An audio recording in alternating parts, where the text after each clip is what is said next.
Hey guys, tonight we're trading pillow forts for winged sandals, Hermes style.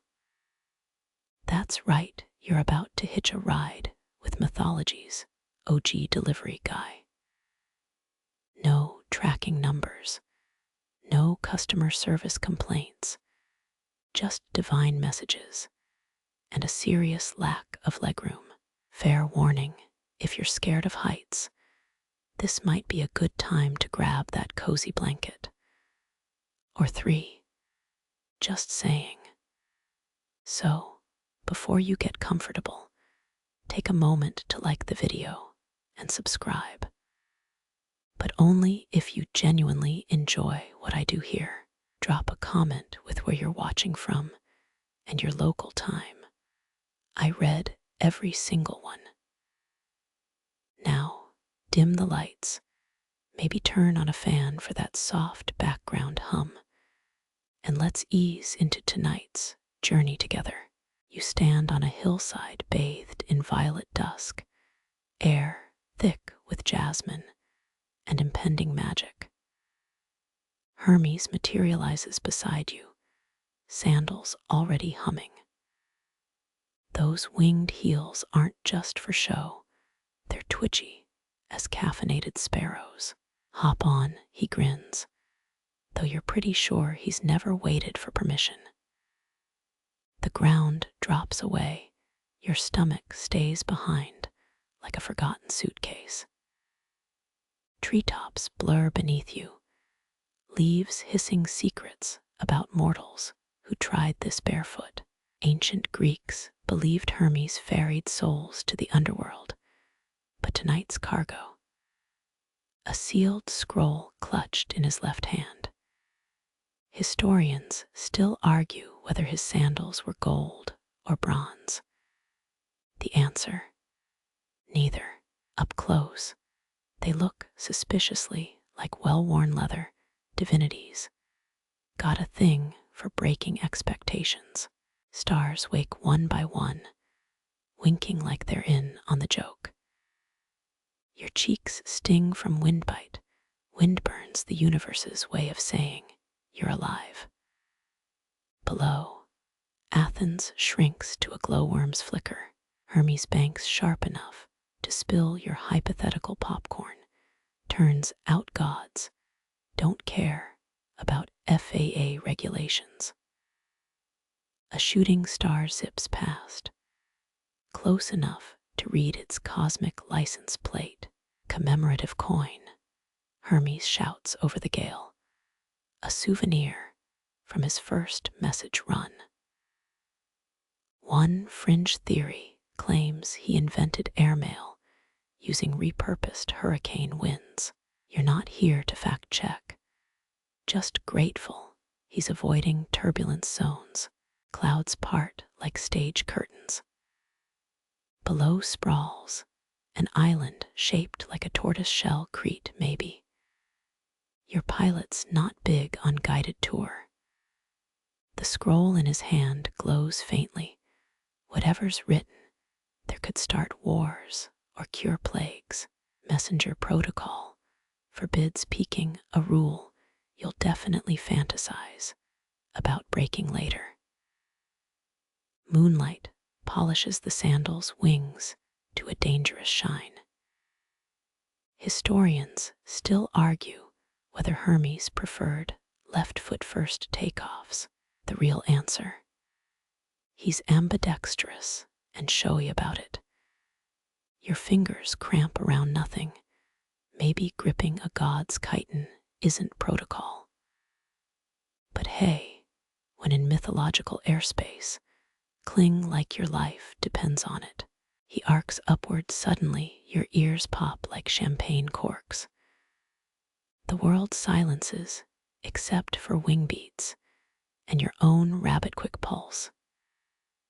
At this altitude, the stars don't whisper. They shout secrets about Trojan horses, blueprints, Apollo's mixtape for Dionysus, the exact recipe for ambrosia lattes. You're not retaining any of it. Some messages aren't meant for mortal brains. Wind shifts, you catch salt and scorched cinnamon. The coast, a volcano, doesn't matter. Hermes smells like ink and impatient thunderstorms. His sandals leave comet trails of god-grade body heat. If you survive this, you'll miss that warmth most. A wall-eyed owl swoops alongside, delivering what sounds like a grocery list. Hermes nods gravely. Apparently Zeus needs more lightning bolt polish. Even immortals have mundane chores. You bite back a snort. Big mistake. He side-eyes you, bankrolling into a barrel roll that flips your worldview. Literally. Ground and sky swap places 17 times. You stop counting after 7. Sandals screech like thrilled hawks. When the world stills, you're upside down over a sleeping village. Protection against vertigo, Hermes deadpans. Just invented it. Divine humor needs work. The scrolls wax seal catches moonlight, a lion, a serpent, something that might be a badly drawn toaster. Its recipient. No clue.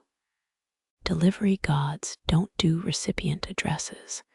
They follow psychic breadcrumbs. You glimpse sweat beading on Hermes' neck. Even deities feel the grind. Dawn licks the horizon golden and smug. Time's a bully even for time-adjacent beings. Hermes hisses, wings beating harder. Stars fade like dismissed servants. The scroll pulses now or never. You drop toward a mountain peak dusted with snow or ash. At this speed, who can tell? His sandals skid across stone, a landing rougher than your last breakup. You detach, knees gelatinous. Hermes doesn't linger. The scroll vanishes into a cliffside crevice. First mission complete. He's already airborne yellow, dawn nipping his heels. You're left with wind-burned cheeks and a single feather. It glows. Of course it glows. You pocket it, either a souvenir or the universe's worst splinter. Somewhere below, someone breaks a wax seal. The world shifts imperceptibly. Hermes winks out like a snuffed match. Your legs buckle, whether from relief or celestial jet lag. Who knows? The feather burns cold through your jeans.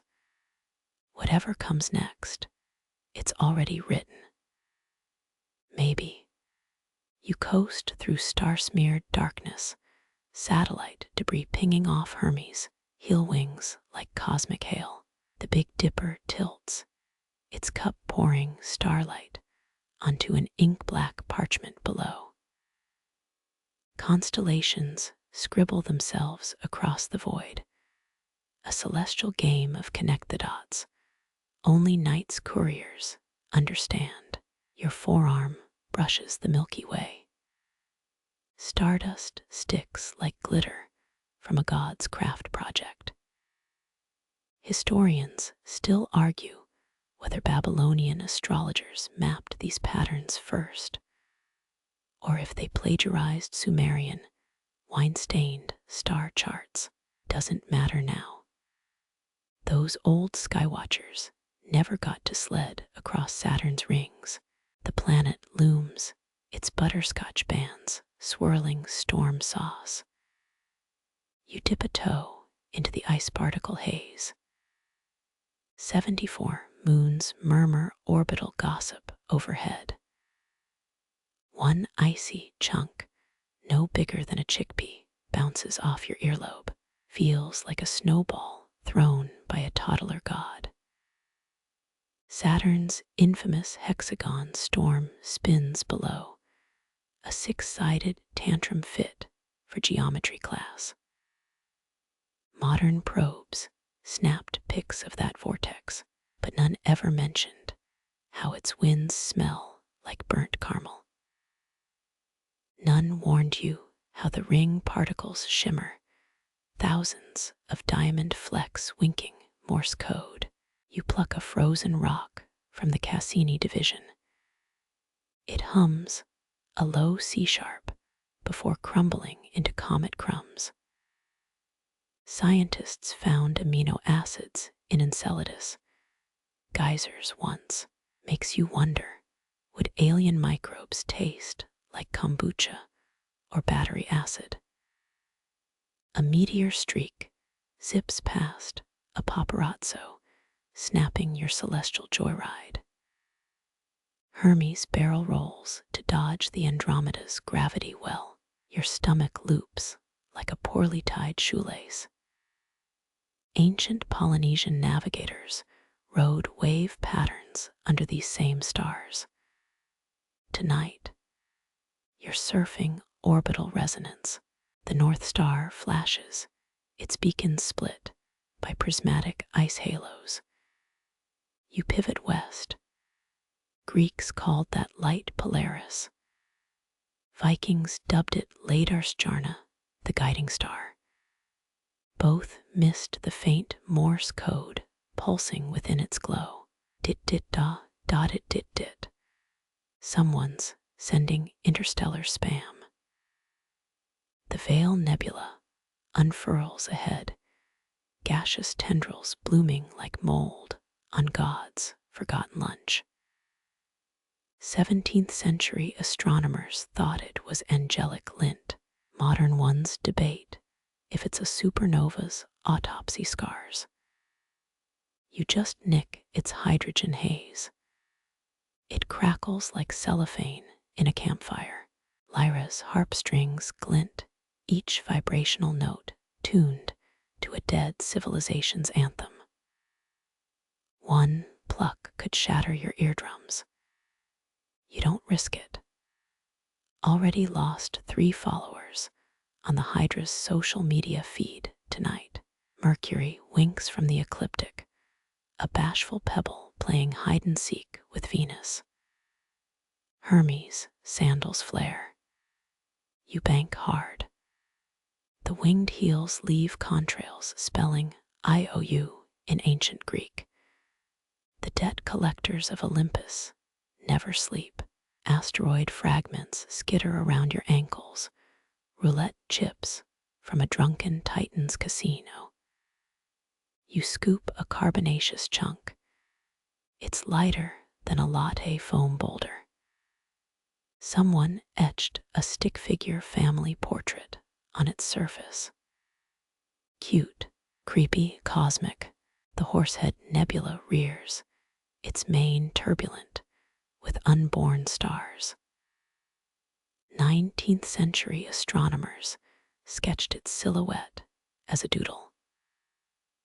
Modern star dreamers Photoshop meme captions over it. You snap a mental selfie mid-drift, #nebulous flex. Jupiter's gravity tugs your left sandal strap. The great red spot yawns below, a tempest older than calculus. Its winds could shred Tokyo in seconds. You hurl the Saturn ice shard into the maelstrom, score its spirals like a penny down God's storm drain. Uranus rolls into view, its cerulean face tipped sideways from celestial pratfalls. Methane clouds ripple like toxic cotton candy. 19th century discoverers wanted to name it George, to suck up to the king. Bullet dodged. A comet zips past, its tail streaking sunscreen vapor. You catch a whiff. Smells like crocodile dung ointment. Cleopatra's dermatologist approves. The sandals sputter, a warning flicker. Stellar cartographies closing for tonight's maintenance. You carve one last loop-de-loop through Orion's belt. 3 stars align, a cosmic checkout counter. Hermes clicks his receipt tongue. Tips not included. The air thickens, the starfield dimming, as your sandal straps snag on an unseen ledge. Below spreads a platform of cracked marble, each fissure glowing like molten silver. You land. The stone sighs underfoot, its surface carved with owl talon scratches older than Rome. A shadow detaches from the void, a silver owl big as a sarcophagus lid. Its eyes spin like twin galaxies trapped in ice.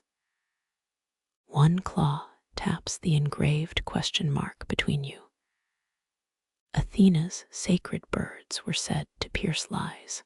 This one looks like it audits tax returns for fun.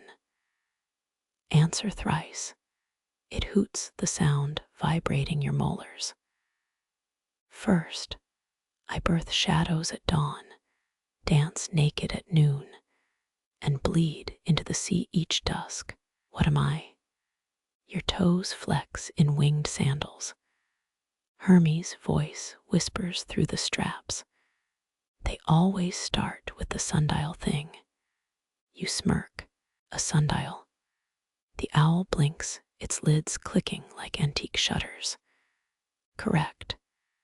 Medieval alchemists ground sundial metal into truth powder. Tasted like pennies and regret. Feathers ripple one molting into a bronze key. It clinks at your feet. The owl looms closer. Its breath smells like archived parchment and expired mints. Second, I have kingdoms but no subjects, forests but no trees, cities but no people. What am I? Hermes' heels flicker a cheat code.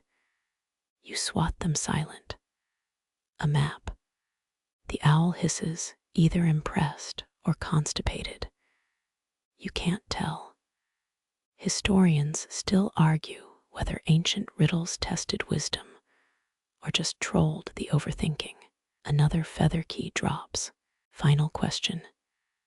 The owl's beak grazes your forehead, frost crystallizing on your eyebrows. What force binds the scholar's quill, the smith's hammer, and the lover's sigh? Your breath fogs. Greek statues. Egyptian tomb art. That viral tick-tock about Byzantine hand gestures. Think. The owl shifts annoyed. Time, you bluff. Silence. Then a screech that shatters a nearby asteroid. The owl's form explodes into a blizzard of keys. Each barb and vein twists into filigreed metal gate openers, shaped like crescent moons and wolf fangs. You pocket 3. They squirm, alive with kinetic heat. Roman mystics believed owl feathers unlocked Hades. These probably open worse. The remaining keys spiral into the dark, clicking into distant locks you'll learn about later. The marble platform crumbles. You fall upward, keys burning through your tunic like smuggled secrets. Hermes, laughter echoes.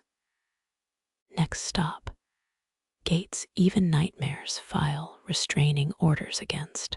You collide with something solid, your lungs expelling stardust as the world rights itself. Pillars lean like drunken giants, their surfaces etched with symbols that squirm when not stared at. Ashes drift upwards here, gravity's more of a polite suggestion. A voice slices through the dust, half human, half the creak of a rusty weather vane. East, always east, you pivot. The nearest pillar shimmers, its carvings dissolving into ash that clings to your sleeve. Delphi's oracle once inhaled vapors rising from the earth, scientists found ethylene gas still trapped in those old temple stones. This place, just mold and poor ventilation.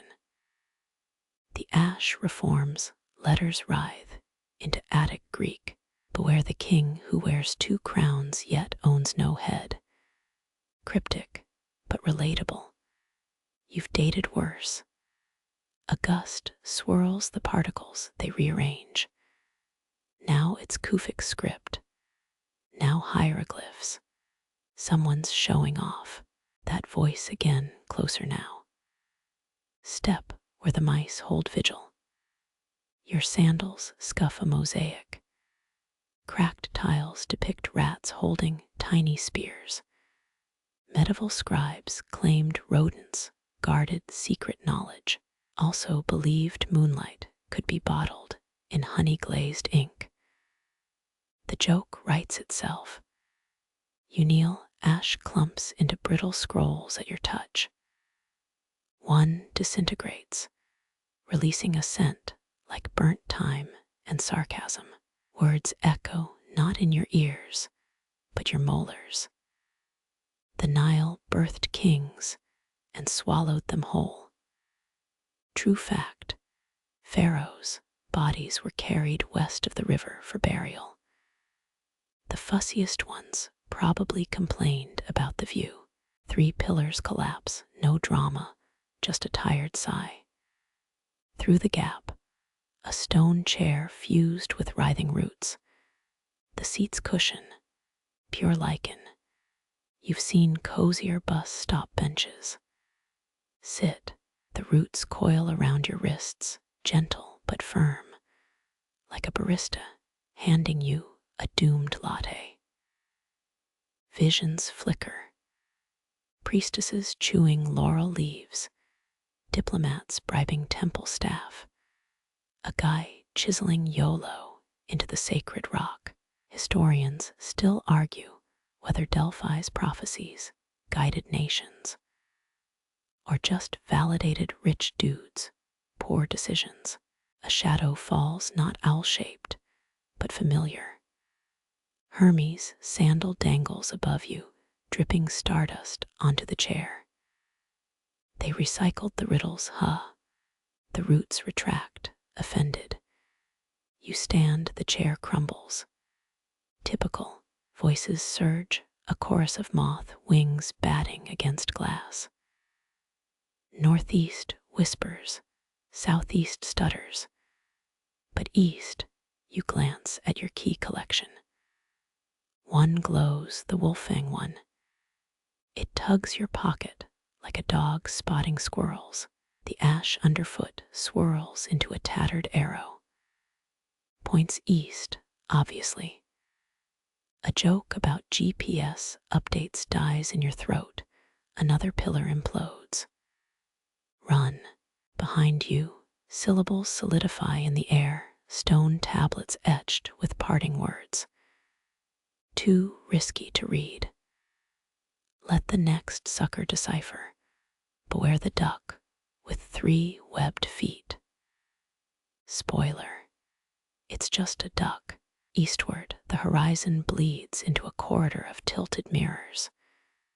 Your reflection winks, mouthing, "Took you long enough."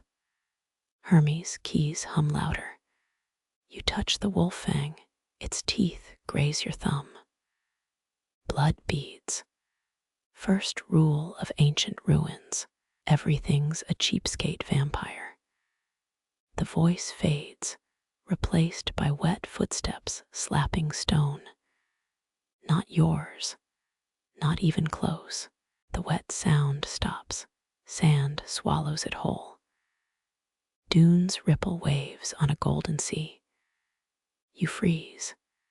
Beneath your feet, something groans, a centuries-old yawn from the deep. The desert splits, stone shelves rise, cracked clay tablets wedged between them. Here lies Alexandria's shadow, a library buried by jealous winds. A scroll rolls toward you, papyrus, unraveling like a dried-out tongue. Words shimmer ink made from crushed lapis and regret. Workers buried tiny servant statues in royal tombs, each one ready to do chores in the afterlife. So convenient, even death won't stop someone else from doing your laundry. You tread ankle deep in loose tablets. Every step crunches like Egypt's worst snack. One slab shows a crocodile playing the lyre. Another, a king feeding grapes to a hippo. Cleopatra's perfumers supposedly mixed essence of lotus with fermented olive oil. Imagine that wafting off a chariot taxi in 110-degree heat. Hermes' key glows your pockets, now a flashlight. The beam catches a cedar chest half sunk in grit. Inside, letters sealed with scarab wax. Break one open, the scent of Nile mud hits first. The script, hieratic, but the vibes pure ancient gossip. Pharaohs griping about grain taxes, priests arguing over altar decorations. Same as your work group chat, but with more snakes. Sand shifts again. Columns emerge like stone giraffes drinking dawn. Carvings show barges weighed down with limestone blocks. 3 million men, or maybe 17, per the overachieving chiseler. Historians still bicker about whether Alexandria's library burned on purpose, a genius's tantrum, or if Caesar's barbecue skills were just too strong. A scroll brushes your wrist, its edges singed. Unroll it, the tale of a king who drowned during the inundation festival. Not ideal PR for a god king. They left his crown underwater, a rusty urchin throne.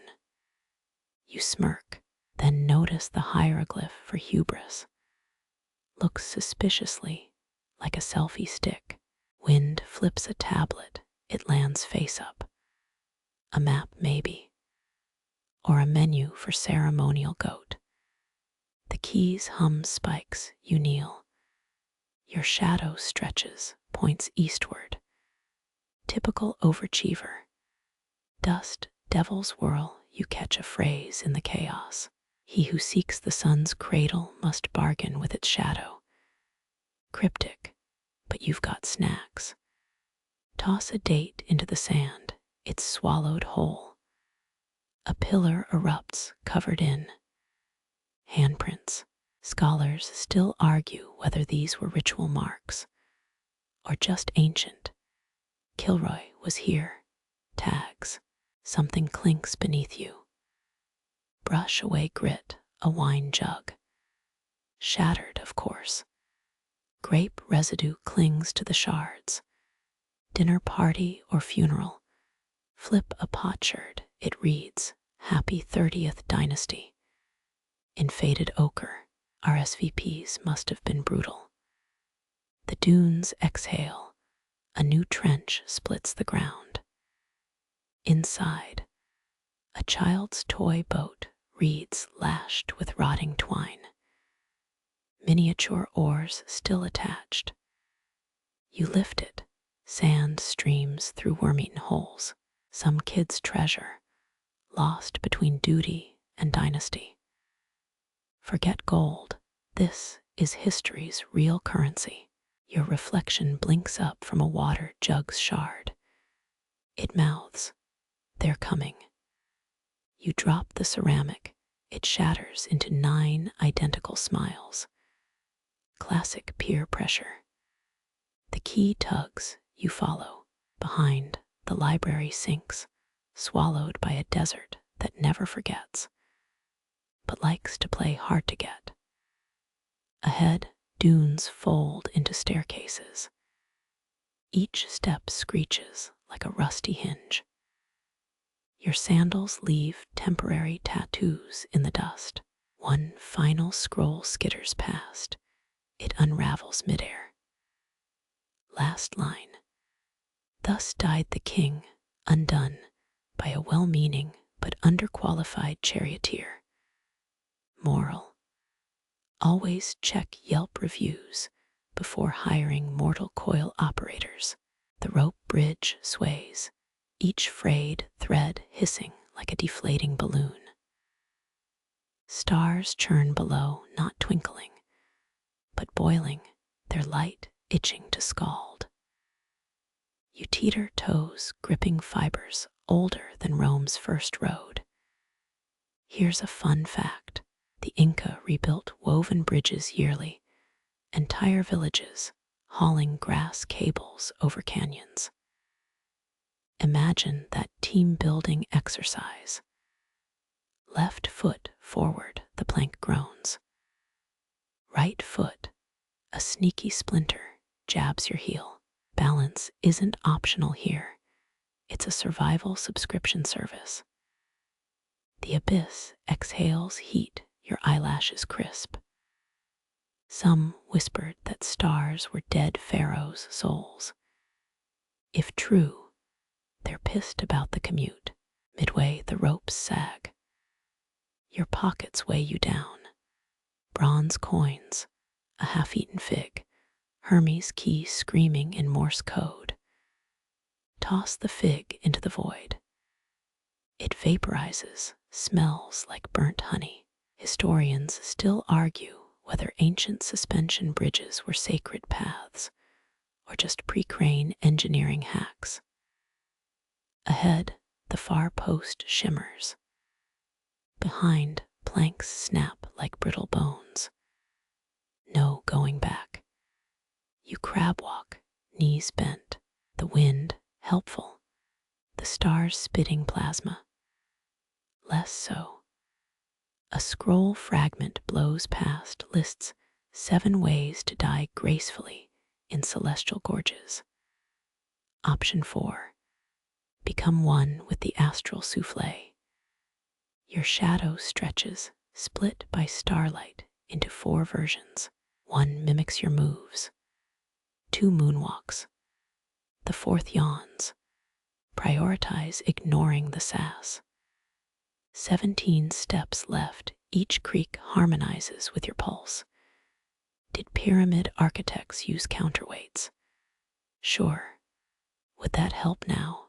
Ask the fig. The last plank splinters you leap. Fingernails graze the ledge. The cliff's edge crumbles. Chichen Itza's ball court stairs flash through your mind. Those Maya knew their grip textures. Heave up, roll onto solid rock. The bridge, gone, so's your left sandal. Eternal freefalls need better lost and found policies. Beneath your palm, a carving. 3 figures holding spears, or maybe very aggressive selfie sticks. A quip dies in your throat. The stars below swirl faster, angry nebulas. You limp onward. Barefoot. Legend claims the first messenger to cross this chasm invented blisters. Makes sense. Mythology loves a humble origin story. Ahead, a stone archway. Inscription. Abandon hubris, ye who exit here. Too late for that. You step through, the air thickens. Sandal or no sandal, the path continues. Hermes' key cools, its light dims to a sleepy glow. Secret delivered? Maybe. The abyss belches. You keep walking. The archway's shadow licks your ankles, then the ground liquefies. You stumble into a corridor where walls drip like melted wax. Reflections fracture. 1,000 use miming shock. 1 version adjusts imaginary hair. Another checks non-existent pockets. The rest. Let's just say not everyone's dressed for the occasion. Your breath fogs the nearest wall, the surface ripples, distorting faces into Picasso-esque nightmares. Remember those funhouse mirrors at county fairs? This is that minus the popcorn stains. A pale you mouths turn back. Another does jazz hands. Historians still argue whether the pharaohs of Alexandria's mirrors could burn ships.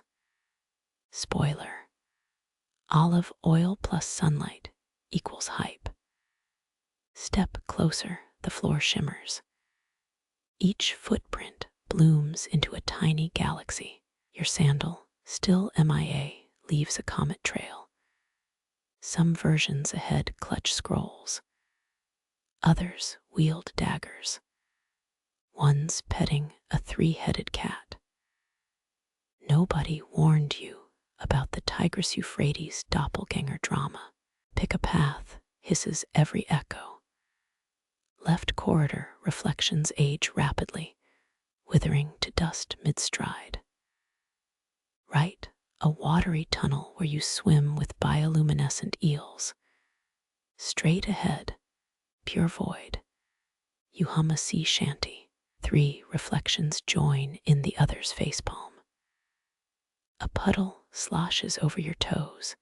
Suddenly, you're 9 years old, stealing apricots from a market stall. The memory film stutters, rewinds. 11 reflection kids now steal 11 apricots. Fringe theorists claim ancient Persians scried futures in mercury pools. This feels pushier.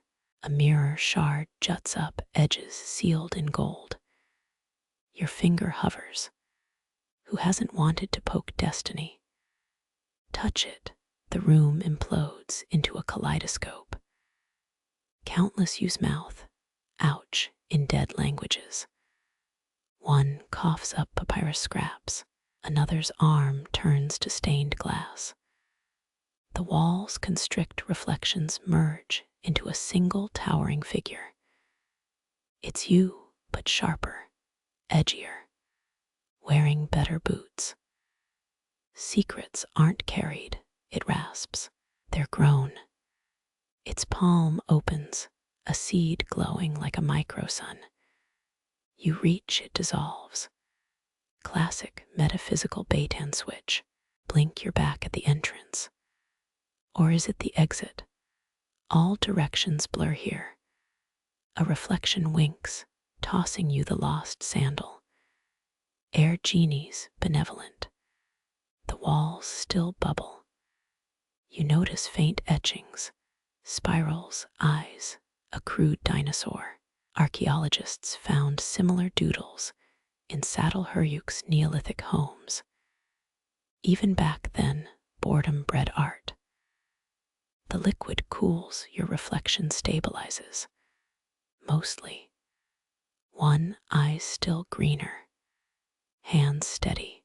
A scroll materializes in your grip, blank. Obviously. 10 reflections scribble furiously. 11 tear theirs up.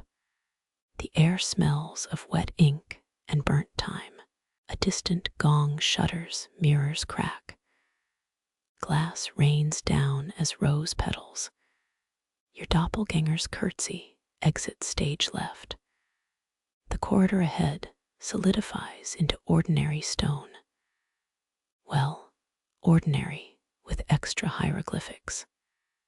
Tip: hieroglyphs about moisturizing. Even priests needed skincare. Your reflection winks one last time. Next time, it whispers, bring snacks. Then it pixelates, gone. The walls harden, no trace of liquid, just your pulse echoing off limestone. Historians still argue whether Mycenaean bronze mirrors were ritual tools or Instagram precursors. The truth, probably both.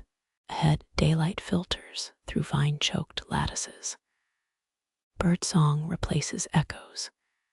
You limp forward, sandal secure, secrets itchy in your palm. The mirror maze hasn't answered anything, but it did refund your footwear. Small victories fuel myths. The path narrows, a single word carved into the threshold. Emerge, you do, blinking under a lavender sky. Behind, the labyrinth gurgles. Ahead, dunes whisper. Your shadow stretches normal again. Boring, reliable for now. A beetle scuttles past, its shell iridescent as a shattered mirror. You follow. Sand grinds into your remaining sandal. Somewhere, a reflection applauds. The beetle leads you up a dune, each step sinking deeper than the last.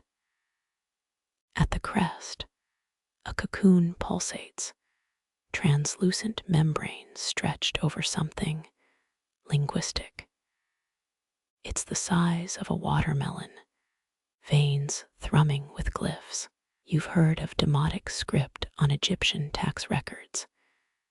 This isn't that. This hums. Kneel closer, the cocoon's surface blurs.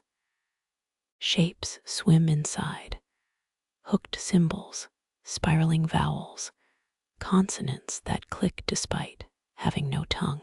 One glyph mimics a scarab, another a lotus eating its own stem. Historians still argue whether Minoan linear A inspired early Greek. If they saw this, they'd retire. Touch it, warmth floods your fingertips. The membrane splits. Out spills a black liquid, no letters. They writhe in midair like eels. Ka hisses one. Sutra croaks another. They coil around your wrist, inkless tattoos. Your forearm becomes a living parchment. A voice coughs, dry as tomb dust. Turns out, the beetle's been multitasking. It sheds its iridescent shell, revealing a scribe's skeletal hand underneath. Pronunciation's key, it rasps. 2 hieroglyphs flake off its finger, an owl and a bread loaf. Say MJTRN letter 1E6FR. You butcher it. The letters flinch. The hand snaps. A honeycomb materializes. Beeswax clings to hexagonal cells holding syntax. Prepharionic, it explains. Before words got bossy. One cell holds a love poem carved on a crocodile femur.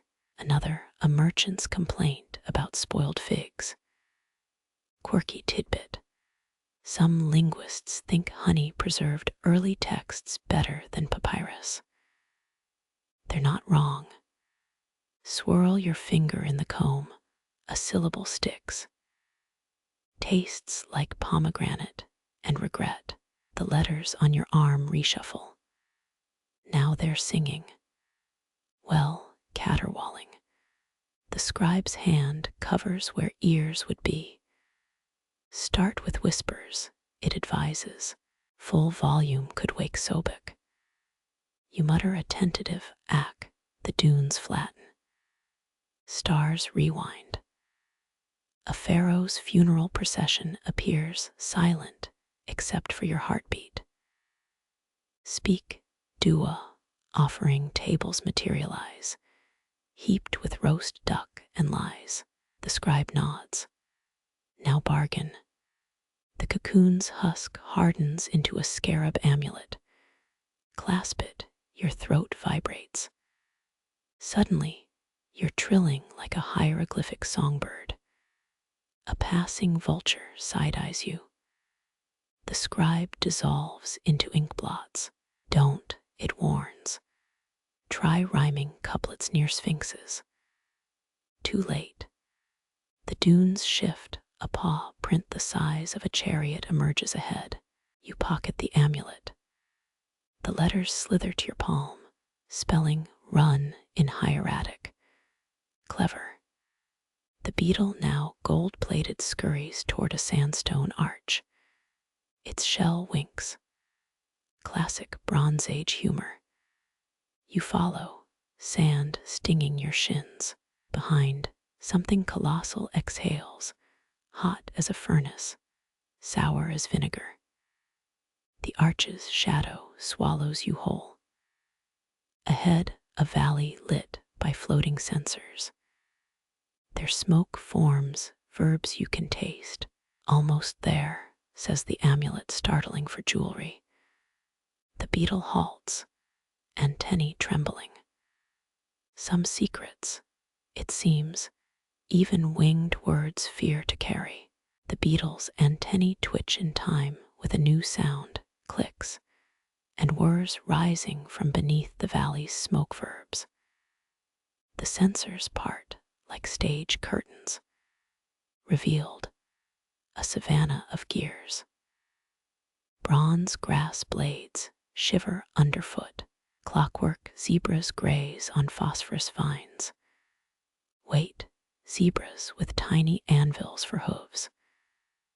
The Renaissance had its mechanical lions parading for kings.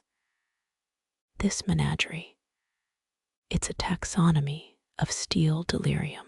A lion lurches into view, shoulders wider than a war chariot. Its joints gleam with oil that smells like burnt myrrh. The tail, a comet's fever dream, glowing particles cascade from its tip, swirling into forgotten zodiac signs. Your amulet thrums. Keyhole, it murmurs, left haunch.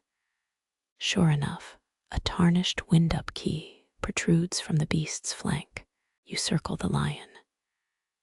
Its eyes are miniature orreries, planets orbiting in fractured gold. Scholars still argue whether Archimedes' steam-powered automata were real or tall tailies.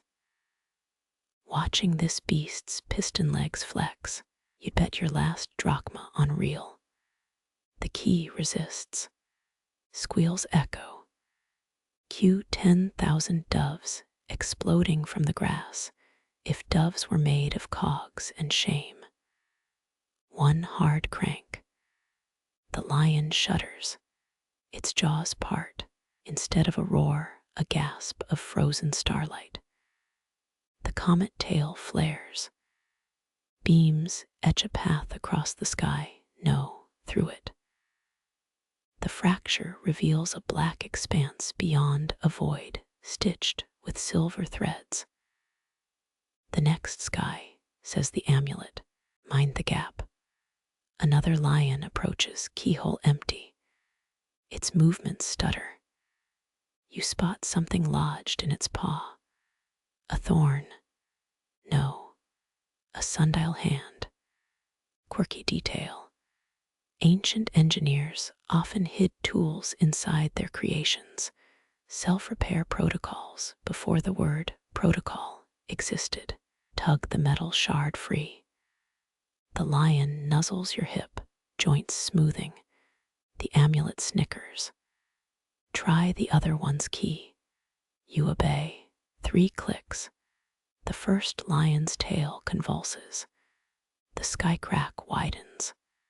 Suddenly, physics. You're lifted, hair defying the absent wind. The beetle clings to your earlobe, muttering Phoenician profanities.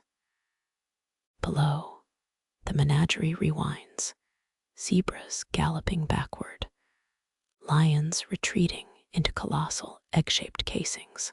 One problem, no stairs. Just the tier in reality. The amulet hisses, leap.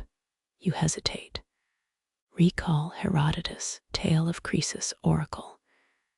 If you cross the river, a great empire will fall.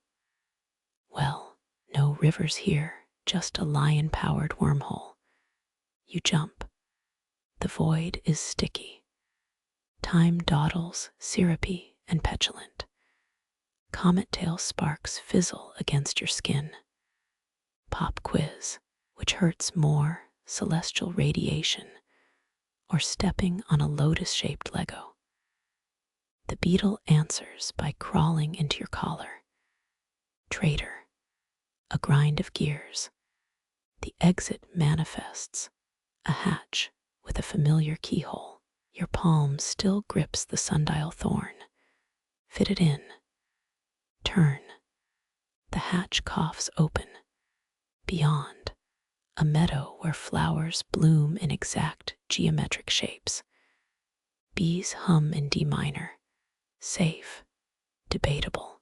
The lion's key clatters to the grass melted beyond reuse. So much for returning it. The beetle emerges, shell slightly crumpled. Next time, it chirps. Ask if the sky comes with handlebars. Above, the rift seals, just another inky evening. Somewhere, a clockwork hyena laughs. The meadow's geometric flowers tilt toward you, petals edged in liquid gold. Bees hum lower now, D minor, deepening to B flat. Your shadow stretches thin, stolen by the light pooling in a chalice, half buried ahead. It's not a cup, it's a captured dawn. The rim drips purple gold like honey off a sunlit spoon. You kneel. The vessel's surface ripples, bronze forged with specks of lapis lazuli. Archaeologists found its twin near the Rosetta Stone, stolen by a French lieutenant in 1801. This one's better. No inscriptions, just heat radiating through your gloves. The beetle taps your neck. Careful. Dawn light's addictive. Ever met a sundial with withdrawal shakes? One sip. Warmth floods your ribs, molten velvet, with a hint of burnt time. Horizon's gold softens to mauve, time itself hiccups. Trees freeze mid-sway.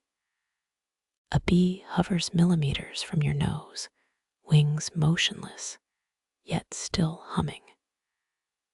Quirky fact. Beekeepers swear their hives grow restless near B-flat. This one's frozen mid-diatribe. The chalice trembles.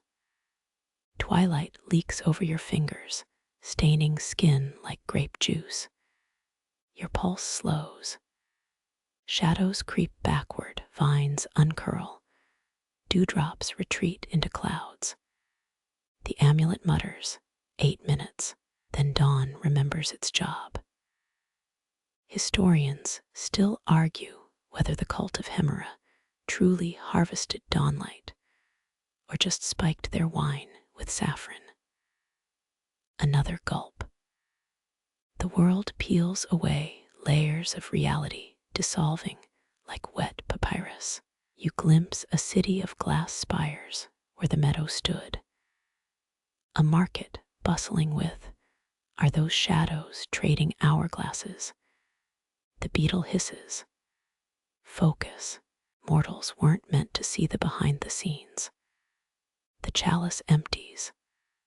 Light gutters, a candle snuffed by cosmic lungs. Time lurches forward. Bees resume their dive, your nose narrowly spared. The meadow's gold dims to green. Stars blink back into existence, sheepish, as if caught eavesdropping. Your veins thrum overcharged.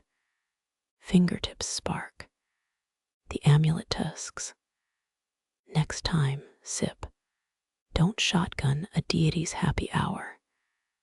The empty chalice crumbles, dust swirling into a tiny cyclone. It zips eastward. A breadcrumb, or a middle finger from the dawn you just robbed. The beetle groans. Move. Dawn's guards will track that theft faster than Hermes in a chariot fire sale. You follow the dust, grass crunching underfoot. Each step L-E, a V, E, S, Chinese letter charred prints, quirky side effect. Aurora borealis flickers in your peripheral vision. Just don't sneeze. Sparks might ignite something.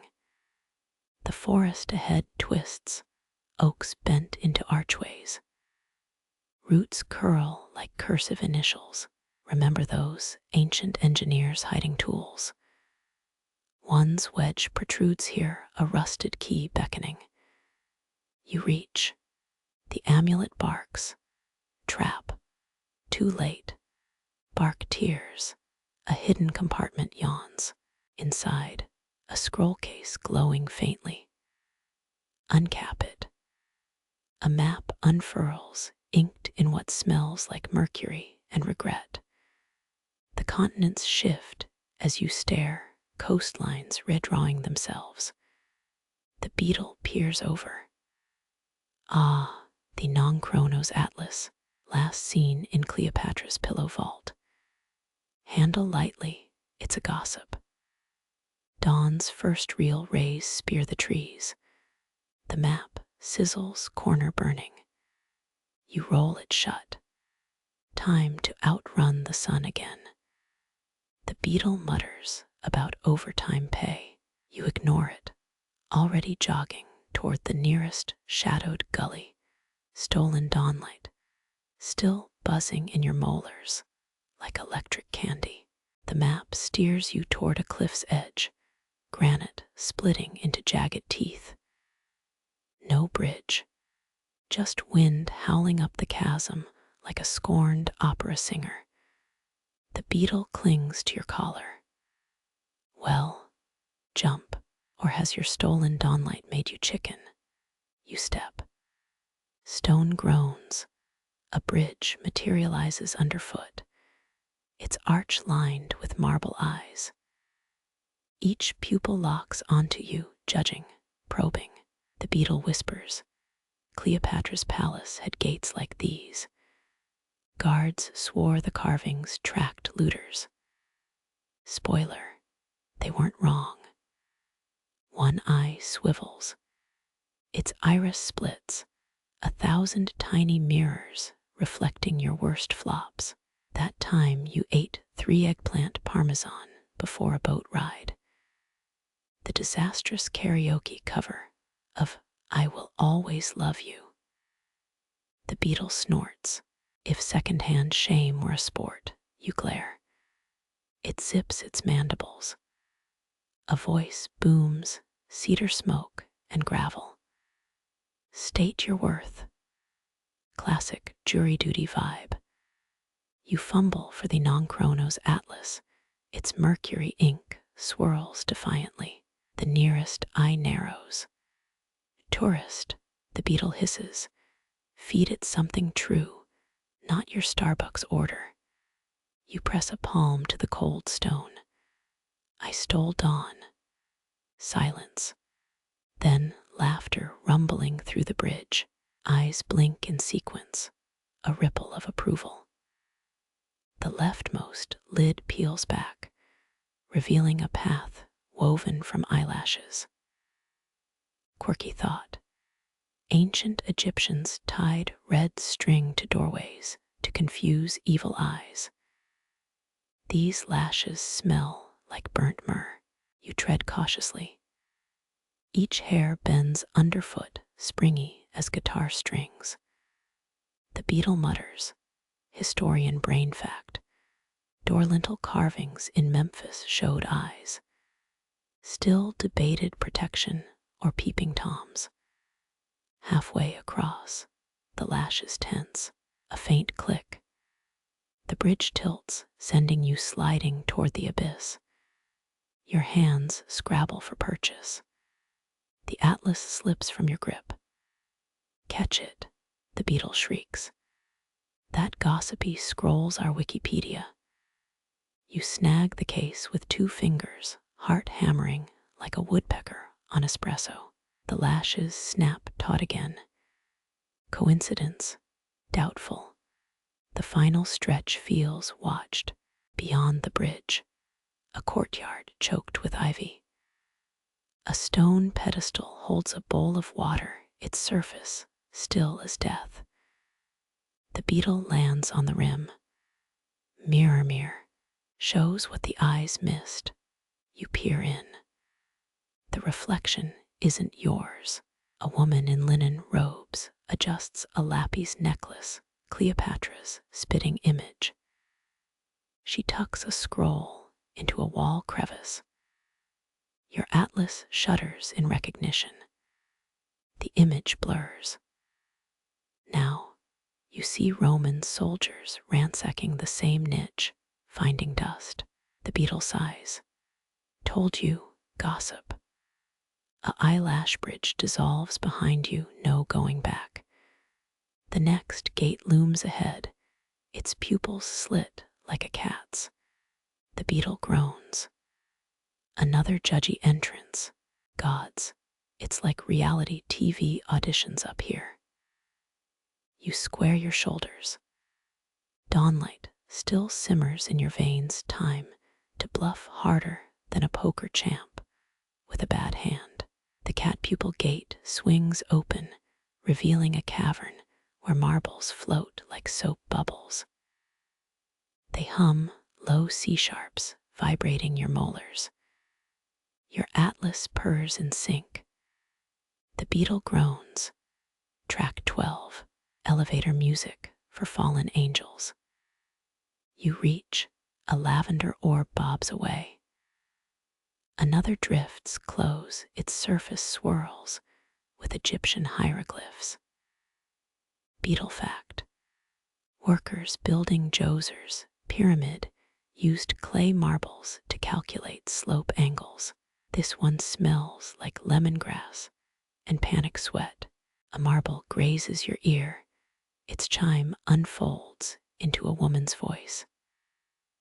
Send the obelisk to Rome, but keep the black granite for the sound dissolves. Historians still argue whether Cleopatra's lost shipment held tribute or smuggled rebel maps. The beetle clings to your earlobe. Psst. Catch the green one. Left. Your other left. You swipe, fingertips brushing a jade sphere. Its song floods your skull, a lullaby in demotic script. Words melt into images. Alexandria's harbor at dusk. A cargo net slipping. A chest plunging into ink-dark waves. The beetle mutters, great, sunken treasure. Dive teams on break, FYI. A cluster of marbles spirals ahead, forming a shaky arrow. You follow, knees creaking like a Tudor staircase. One orb throbs crimson, its pitch sharpens. The atlas flips open, Mercury swirls, spelling warning. Higher octave may cause spontaneous confession. Too late. Your mouth moves unbidden. I still sleep with a stuffed quokka. The beetle wheezes. Deep lore, any other secrets, crushes on marble cutters. Incorrect falafel order rituals. A cobalt marble bonks your temple. The confession spell breaks. Its tune, Fouer Elise, but played on a water phone. You glance down. The cavern floors a mosaic of star-nosed moles. Their fleshy tentacles twitch in rhythm. Niche trivia. Medieval alchemists believed mole saliva thickened philosophers' stone mixtures. These guys look unpaid. The melody shifts, strings swelling beneath the marbles hum. You spot a gap in the swarm. Leap of faith time. The beetle shudders. Hard pass. My exoskeleton's not valiant. You jump anyway, toes skidding on a stone slab that wasn't there a second ago. A marble the size of a pumpkin rotates before you, opal veins pulsing. Touch it, and the world strobes. You're kneeling in desert sand, watching laborers roll a limestone block. One worker winks, tosses you a clay marble. It's warm. His hands are glowing. Vision snaps back. The beetle's mandibles chitter. You good. You mumbled something about unionizing pyramid crews. The opal marble cracks open, revealing a hallway lined with floating candles. Their flames burn upside down. The atlas flutters. A page displays Cleopatra's sigil. Your dawnlight tattoos prickle. Somewhere ahead, a lyre plucks a tune you almost remember. The lyre's last note hangs, a cobweb catching dusk. Your shadow peels from the floor, stretching taller than the Parthenon's east pediment. It tilts its head, empty eyes narrowing. Ah, it rasps, the mortal who's allergic to quiet. Cinnamon smoke coils around your ankles. The altar ahead shimmers, molten silver veins threading black basalt. Your shadow drapes over it, fingers elongating into quill tips. 5 fears, it croons, one veil lifted. Standard exchange rate since the library burned. The beetle taps your collarbone. Counteroffer. 3 fears and a mildly embarrassing childhood nickname. The shadow flicks its wrist, your mouth fills with the taste of burnt time. Speech bypasses your tongue. I still check closets for Roman skeleton armies. Your shadow freezes. Seriously, we're manifesting Legio IX Hispana trauma now. Historians still argue whether that vanished legion got lost or defected to Parthian rebels. Their ghosts definitely haunt British horror podcasts. A vine snakes from the altar, thorns pricking your palm. Blood beads form words. Fear too, you sigh. I can't swim. Nearly drowned in the Nile during that Cleopatra cosplay cruise. The shadow mimes an eye roll. Let me guess, ship's buffet ran out of honeyed dormice. Actual fun fact. Her royal barges used cedar from Lebanon's forests, termite-proof, but terrible for snorkeling. Molten silver bubbles. 3, the shadow demands. The beetle fake coughs. Their fear of centipedes wearing tiny hats. You glare. Fine. I lied about understanding cuneiform tablets in section 7. The altar hisses. A veil above you tears like rotten linen. Half the smoke clears. Stars peer through, their light hurts now. Your shadow flickers, edges fraying. 2 more, clocks ticking. You swallow. I stole a Babylonian prayer bead from the Louvre gift shop. The shadow hesitates, its form blurring, and you exhale. I'm terrified it, liked being stolen.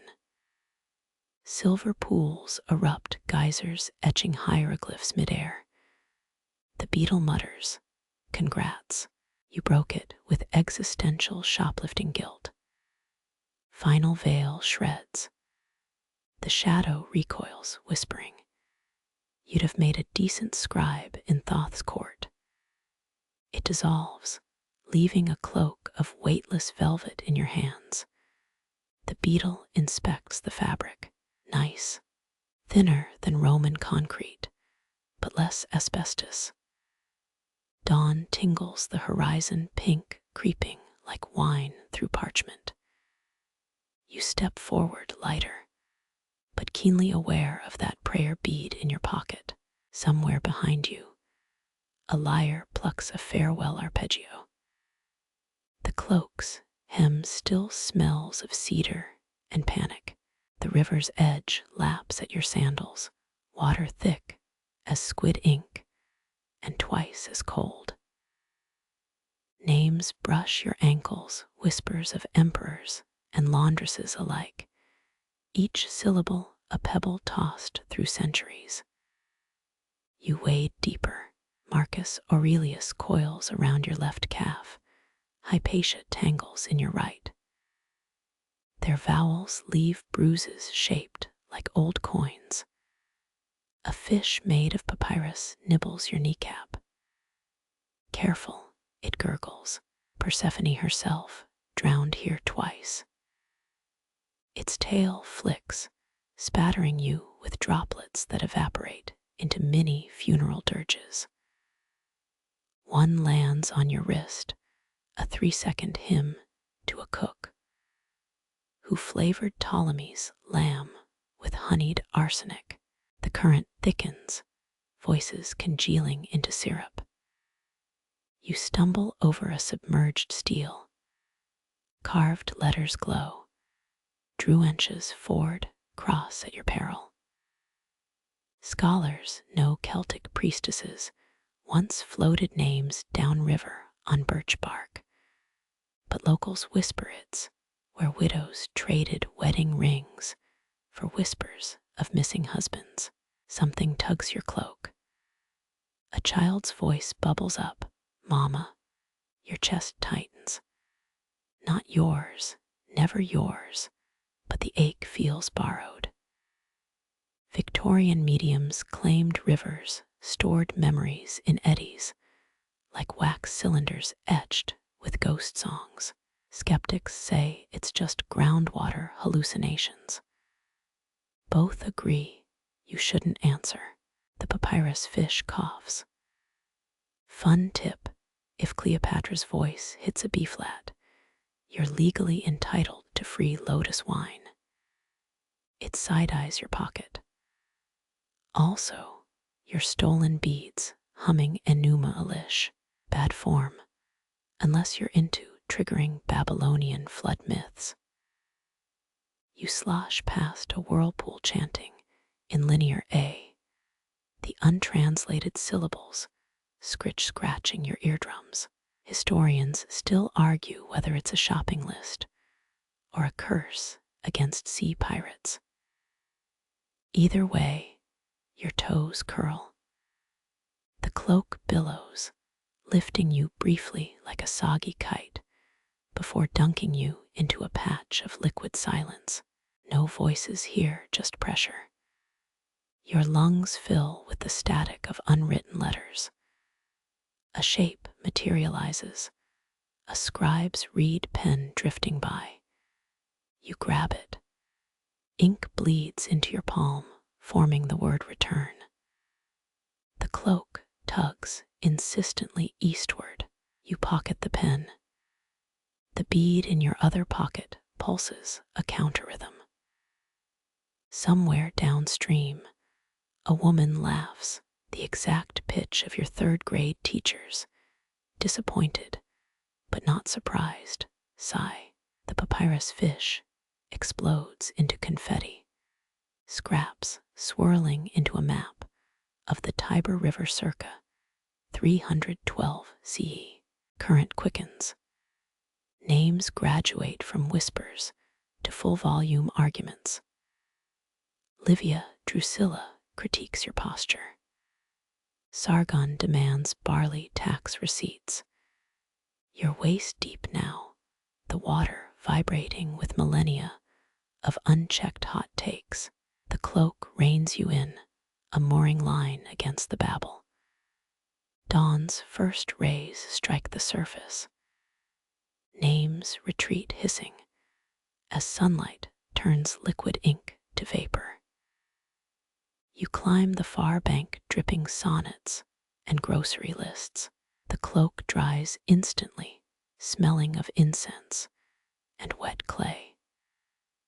Behind you, the river thins, a frayed ribbon of shadow sliding back into the earth. The bead hums. You hum back off-key. Somewhere ahead, sand grinds against stone, the sound of a giant hourglass flipping. Your fingers find the stolen bead, warm now, almost apologetic. The scribe's pen in your other hand twitches, eager to transcribe whatever comes next.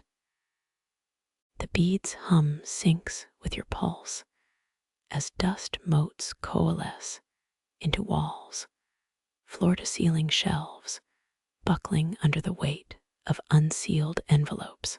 Pages flap, cranes mid-flight frozen mid-beat. You reach out. A letter darts, its parchment edge nicking your thumb. Blood blooms, the drop absorbed into a wax seal, stamped with Nero's profile. Tut clucks a nearby quill. Its nibs cracked, split like a serpent's tongue. These aren't for the likes of you.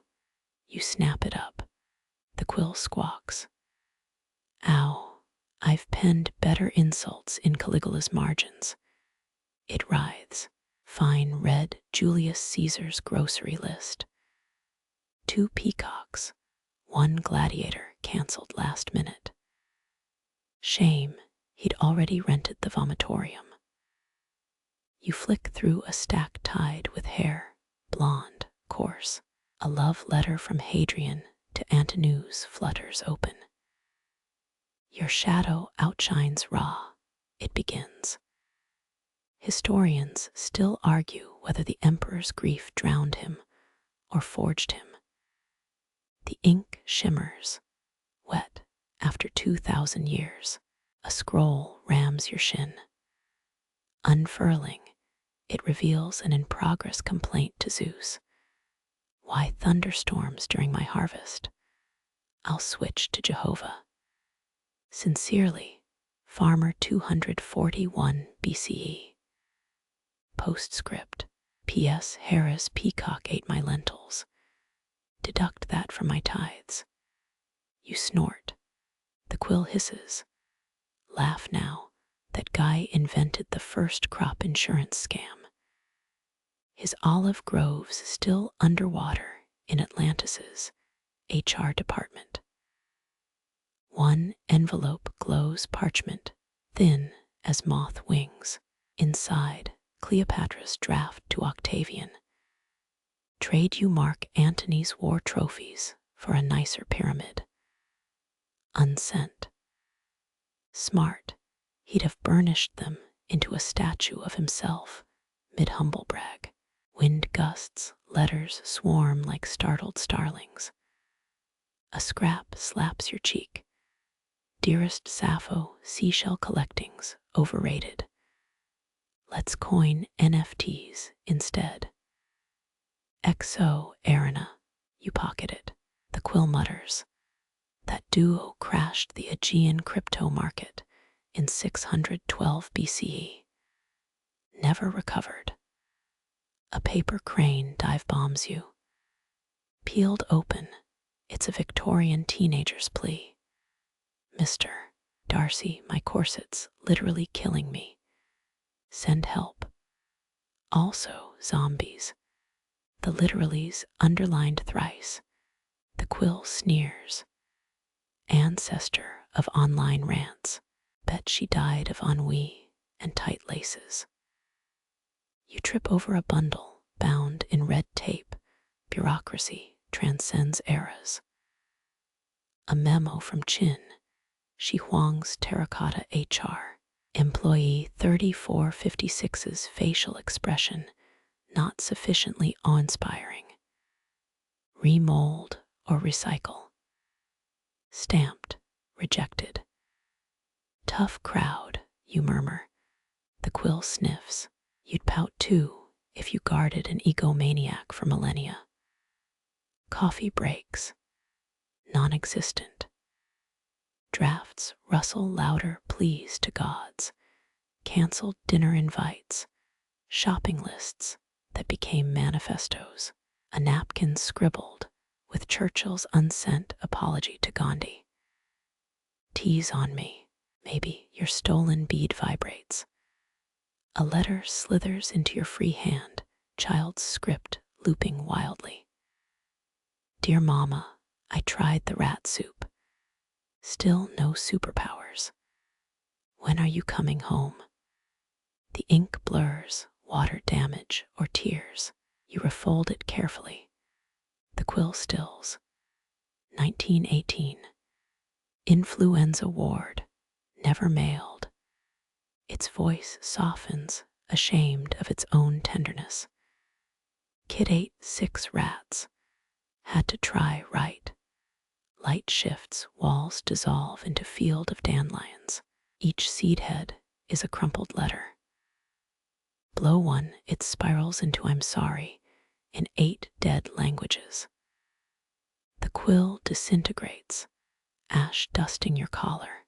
Your pockets sag, stuffed with unsent words. The bead sighs.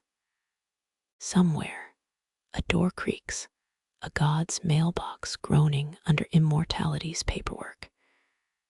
You exit backward, never turning your spine on the weight of what goes unsaid. Mist clings to your ankles as you step into a hall spun from spider silk, walls breathing like living lungs. A loom dominates the space, its frame etched with zodiac signs. Threads dangle gold, crimson, bone white, each humming a different pitch. The weaver materializes, fingers blistered, eyes mismatched, one obsidian, one milky.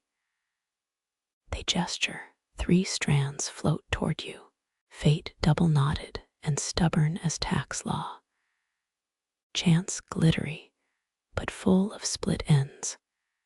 Choice, the weaver snorts. That one's been through the wash, patched a dozen times. You reach. The threads recoil, fate's gold strand pricking like a rose thorn. A tapestry flutters, depicting Napoleon mid-sneeze, his hat launching into a duck pond. The weaver mutters, rode into Waterloo with a sopping bicorn. Karma's got jokes. You smirk. They toss you a tiny loom, its shuttle shaped like an hourglass. Pick one, but choose better than Emperor Fuzzy Hat. Fate's thread smells of incense and burnt toast.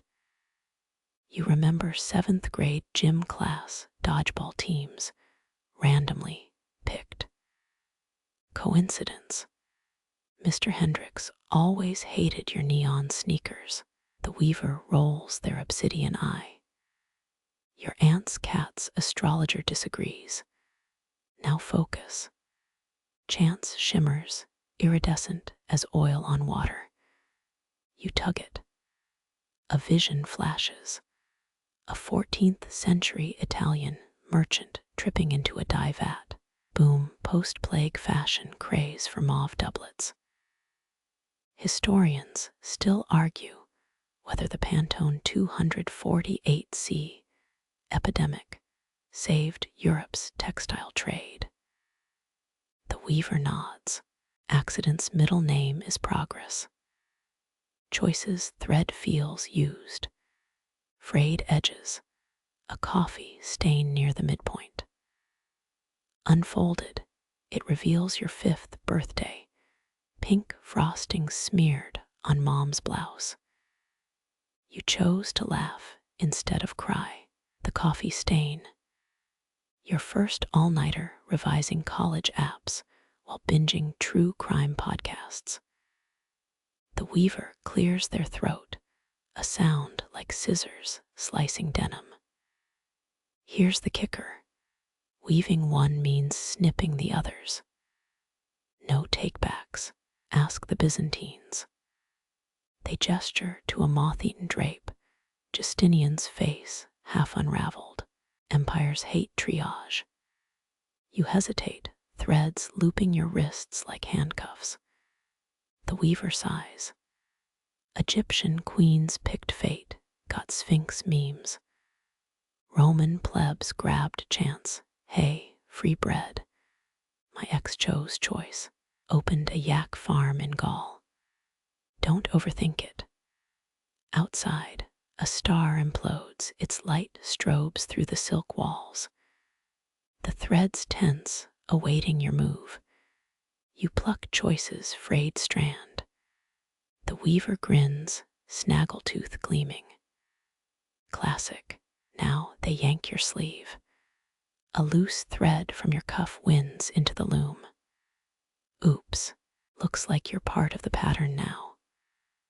The tapestry shifts, you're in it, holding a thread that splits into infinite branches. One path shows you slipping on a banana peel into a job interview.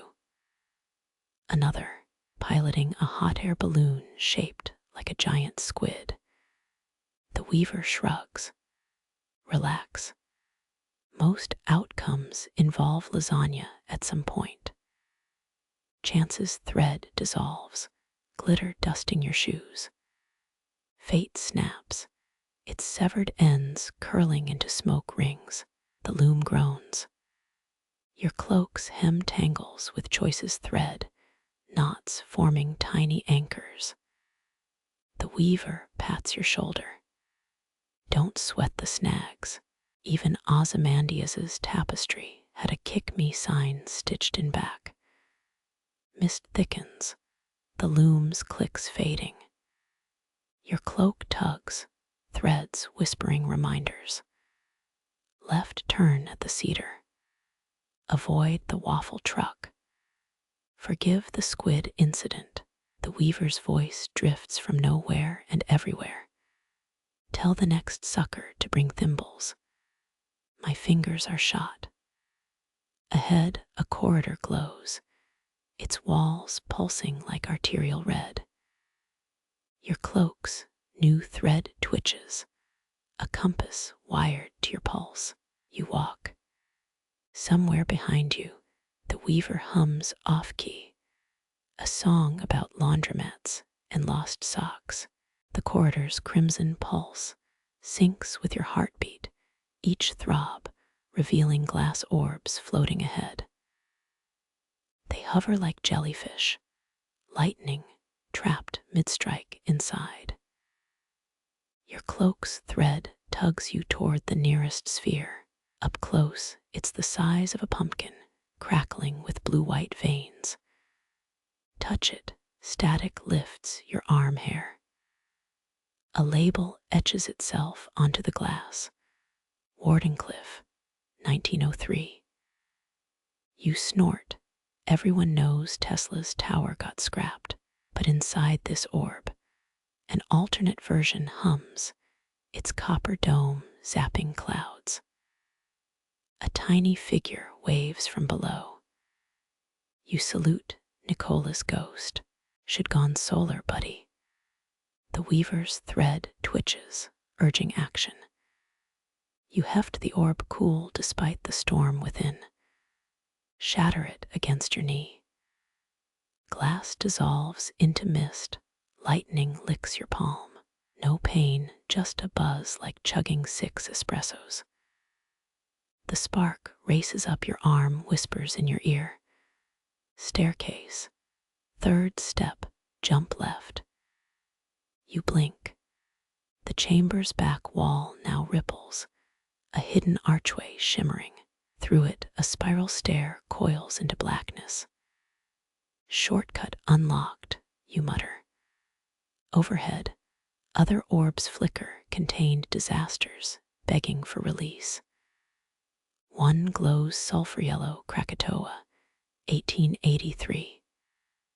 Pass. Another pulses green, Tunguska, 1908. Your thumb hovers. The thread yanks your wrist. Fine, fine. No asteroid roulette. The whispered directions loop in your skull, half navigation, half trivia. Turn left where Louis XIV's wig caught fire. Avoid the puddle from London's great beer flood of 1814.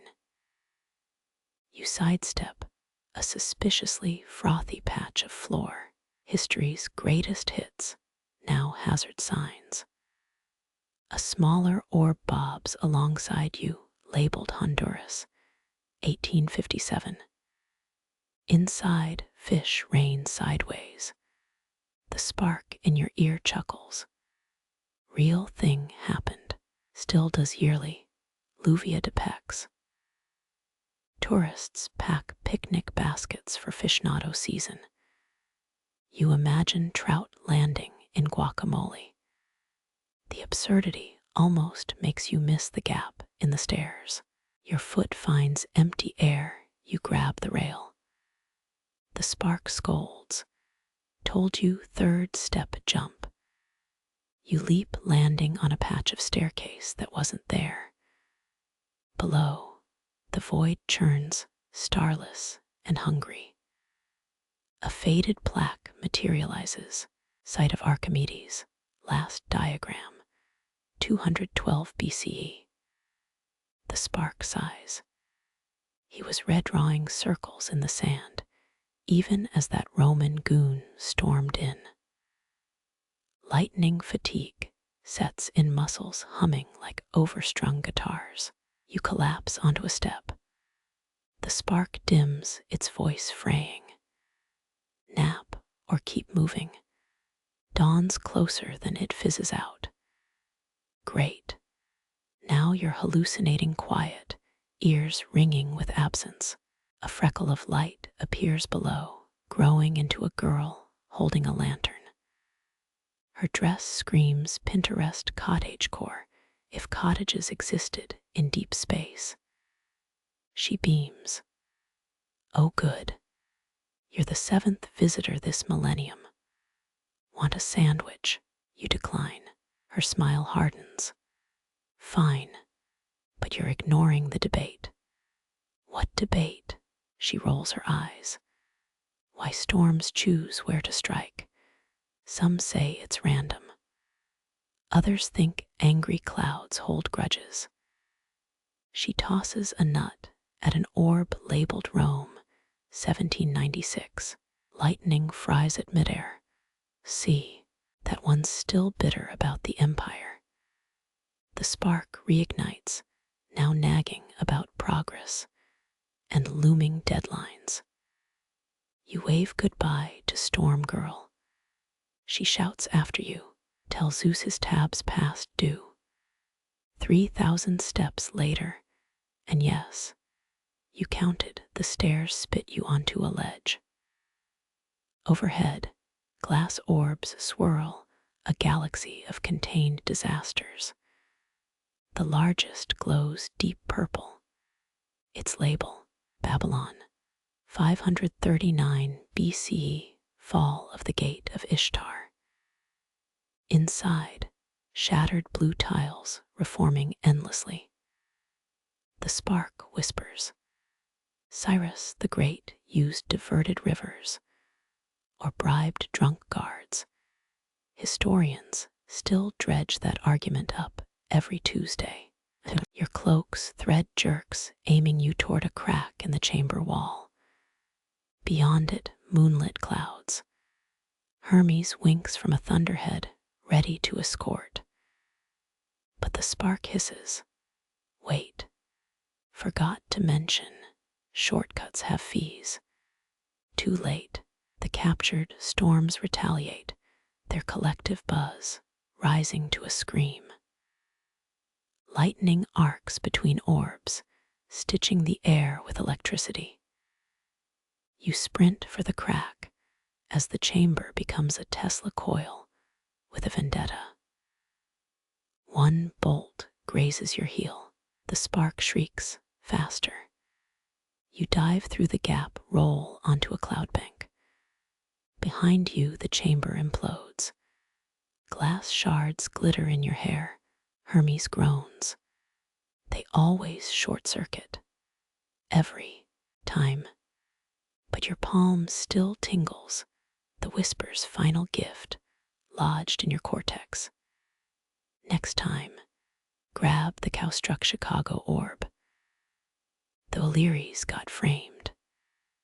A new thread sprouts from your cloak, smelling of ozone and burnt popcorn. Hermes eyes it. You're becoming a walking hazard. You grin, rubbing static from your arms. Ahead the clouds part. A city skyline winks, not modern. Pyramids rise, but their peaks hold lightning rods. The thread tugs. Hermes adjusts his sandals. Your call, static shock. Lead the way. The air thickens, sweet-trodden, as your boots sink into loam. Pyramids loom ahead, but the thread drags you sideways into tangled blooms. Petals shiver, each humming a different tune. One vibrates Gregorian chants.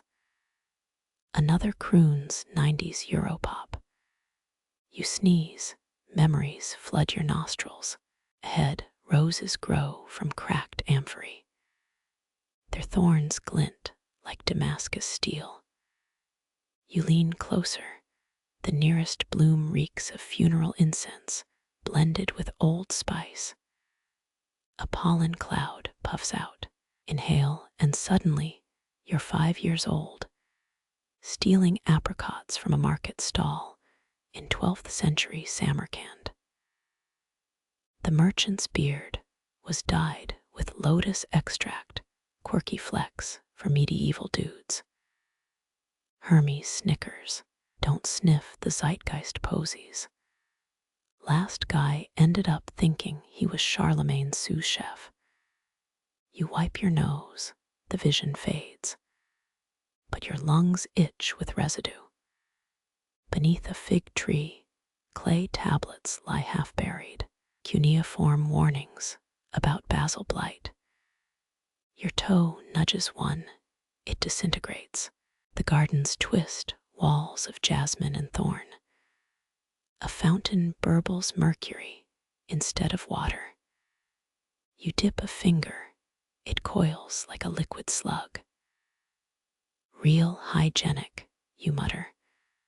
The thread tugs you toward an overgrown pergola, vines their sport eyes, each following your movement. One blinks. Ahead, a clearing where daisies swirl like tiny Van Gogh skies. Their centers film with scenes. Mongol horsemen brewing tea in stolen Greek helmets. Victorian ladies betting on snail races. Historians still slug it out over whether the hanging gardens existed in Babylon or Nineveh's smug, lesser-known oasis. You kneel, earth squelches, roots erupt, grab your ankles. Rot creeps up your calves, Hermes yawns. Classic ambush. Ancient landscaping's got a mean streak. You yank free, shedding skin cells and a sock. The roots retreat coated in your DNA. New sprouts emerge. One unfurls a leaf imprinted with your face. Souvenir, future problem, Hermes corrects. Sunlight shifts, moonrise via some heavenly dimmer switch. Fireflies blink Morse code. A raspy voice laughs inside your skull. Remember, Persian kings used saffron as confetti. Wasteful, delicious. You spot a pathway edged with crocus stalks. Their crimson threads glow, actual spice trails. Follow them, or a hedge maze swallows the horizon. Topiary griffins sneeze pollen. You weave through, arms up, avoiding sneezes that smell of burnt hair. Third left, then right, then a dead end with a stone sundial. Its shadow points to midnight snack. A compartment clicks open. Inside, honey cakes stamped with Hannibal's elephant seal. Carbs for the road, you shrug. The first bite floods your mouth with Carthaginian honey, clover, and vengeance. Hermes swipes a crumb. They used donkey urine to preserve these. Bon appetit. You spit. He grins. 3 paces ahead, a bush shrieks. Blue fruit dangles like swollen teardrops. Pluck one, it pulses, broadcasting a tavern brawl from 1523 Frankfurt. The argument: whether turnips could feel pain. A drunk monk insists they scream when boiled. Scientific method be damned. You pocket the fruit. Potential blackmail material. Deeper in the air tastes of wet parchment. A marble bench holds a scroll. Unroll it. Park rules in Sanskrit, Gaelic, and emoji. No littering. No summoning storms. No defacing topiary with unsanctioned facial hair. You glance at the nearest shrub lion, sporting a handlebar mustache. The thread jerks, you're dragged through a curtain of ivy. Suddenly, standing before a willow dripping bioluminescent sap. Touch a droplet, it sticks, glowing blue. The tree whispers in layered voices, Ramesses' daughter. Planted figs here. Mice stole her clogs. You press your palm to the bark. Vines snake up your arm, briefly merging your nervous system with the garden. Centuries blur. You're pruning roses for a Qing dynasty empress.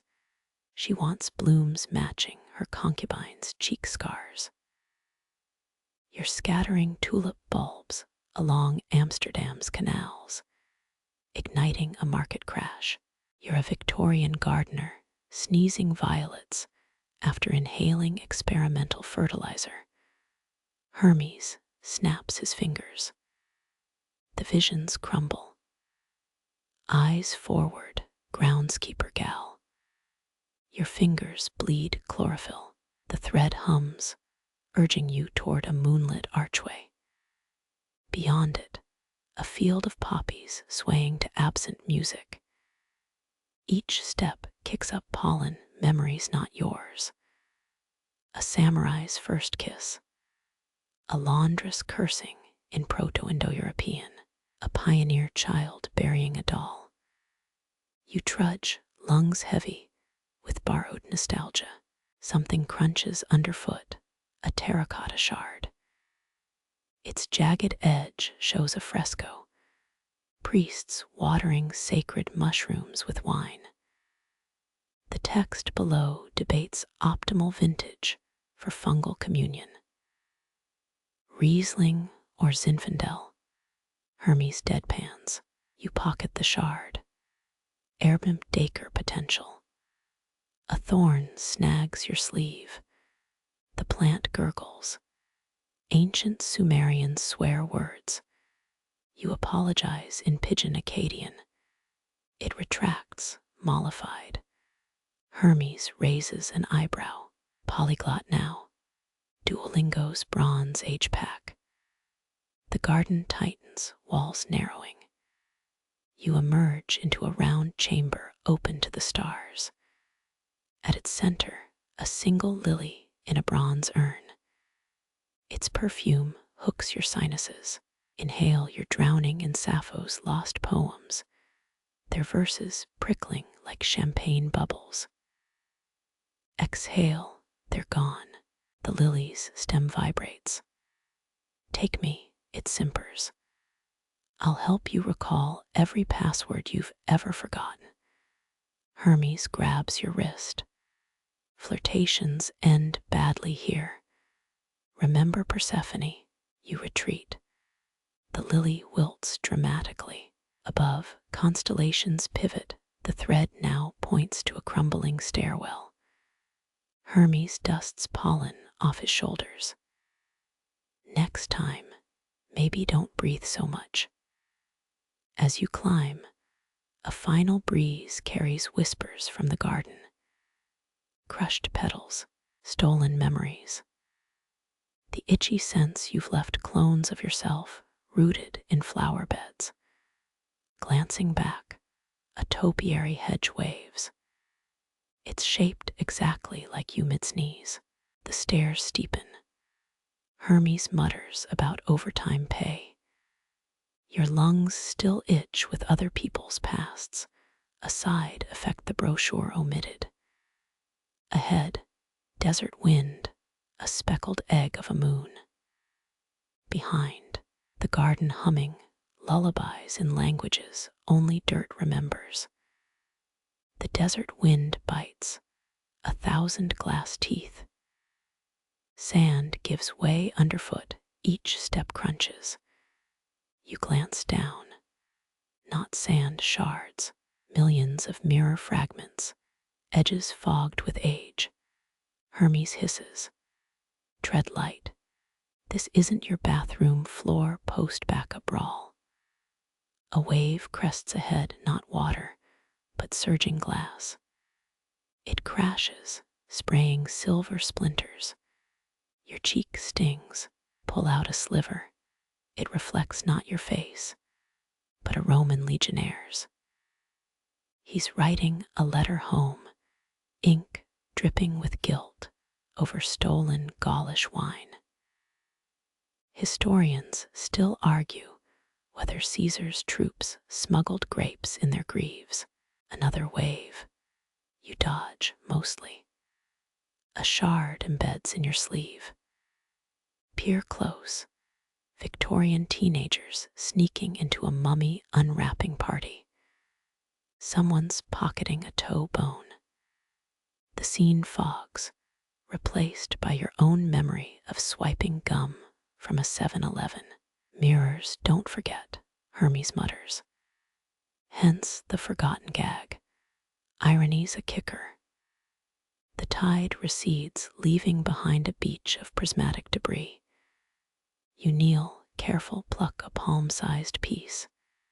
Its surface swirls, Alexander's troops flashing mirrored shields to blind Porus's war elephants. A mainstream fact, sure. But did you know they polished the bronze with crushed snail shells? Emergency exfoliant, per desperate squires. A larger shard glints, you lean in. Ptolemaic chemists melting lead into coal pots. Beauty standards, Hermes yawns. Cleopatra's eyeliner probably contained mercury. Hence the sparkle. His tone implies unspeakable rashes. The glass shifts, cuts your thumb. Blood beads, black in the weird light. Where it drips, a new reflection forms. Your mother's face, but younger. She's threading jade beads, your birthstone. You never saw her do this. Or did you? The memory feels borrowed, stolen. Don't drink the soda here, Hermes warns, nudging a Coke bottle half buried in the glass. It's filled with liquid mercury. The logo reads, "Sip the stars." Since 1923, you trek parallel to the tide. The moon, still that freckled egg, casts double shadows here. Each step splinters your silhouette into variants. One shadow wears a crown. Another limps. A third floats 6 inches off the ground. You speed up. They keep pace. Ahead, a sand dune choked with mirror wreckage. At its peak, a ship's prow encrusted with barnacles made of glass. Hermes snorts. Thalassa's folly. Goddess got lost in her own reflection. Tragic, trendy. Climbing the dune, you slip, gash your palm. The bloodied shard shows something impossible. You, aged 8, building a pillow fort. But the pillows are code of Hammurabi tablets. Child, you winks. Fair rent laws apply, she says, tossing a stuffed lion. The ship creaks. Its mast, a fractured obelisk. Rigging snakes with glass scales. Board it, or the tide surges again, lashing the hull. You leap onto the deck. Hermes follows, grumbling about workers' comp. Below deck corridors lined with portholes. Each reveals alien seascapes. One, bioluminescent squid spelling out Milton quotes. Another, Vikings playing poker with rune stones. A third, you, but with happier eyebrows, grilling burgers. You look away. The captain's cabin glows. Inside, a table set for two. Tea steeps in a mirrored pot. Pour a cup, the liquid stays empty. Your reflection frowns. Typical, it grouses. Offer a thing, get the opposite. Ask Oedipus. A ledger lies open. Entries in Phoenician shorthand.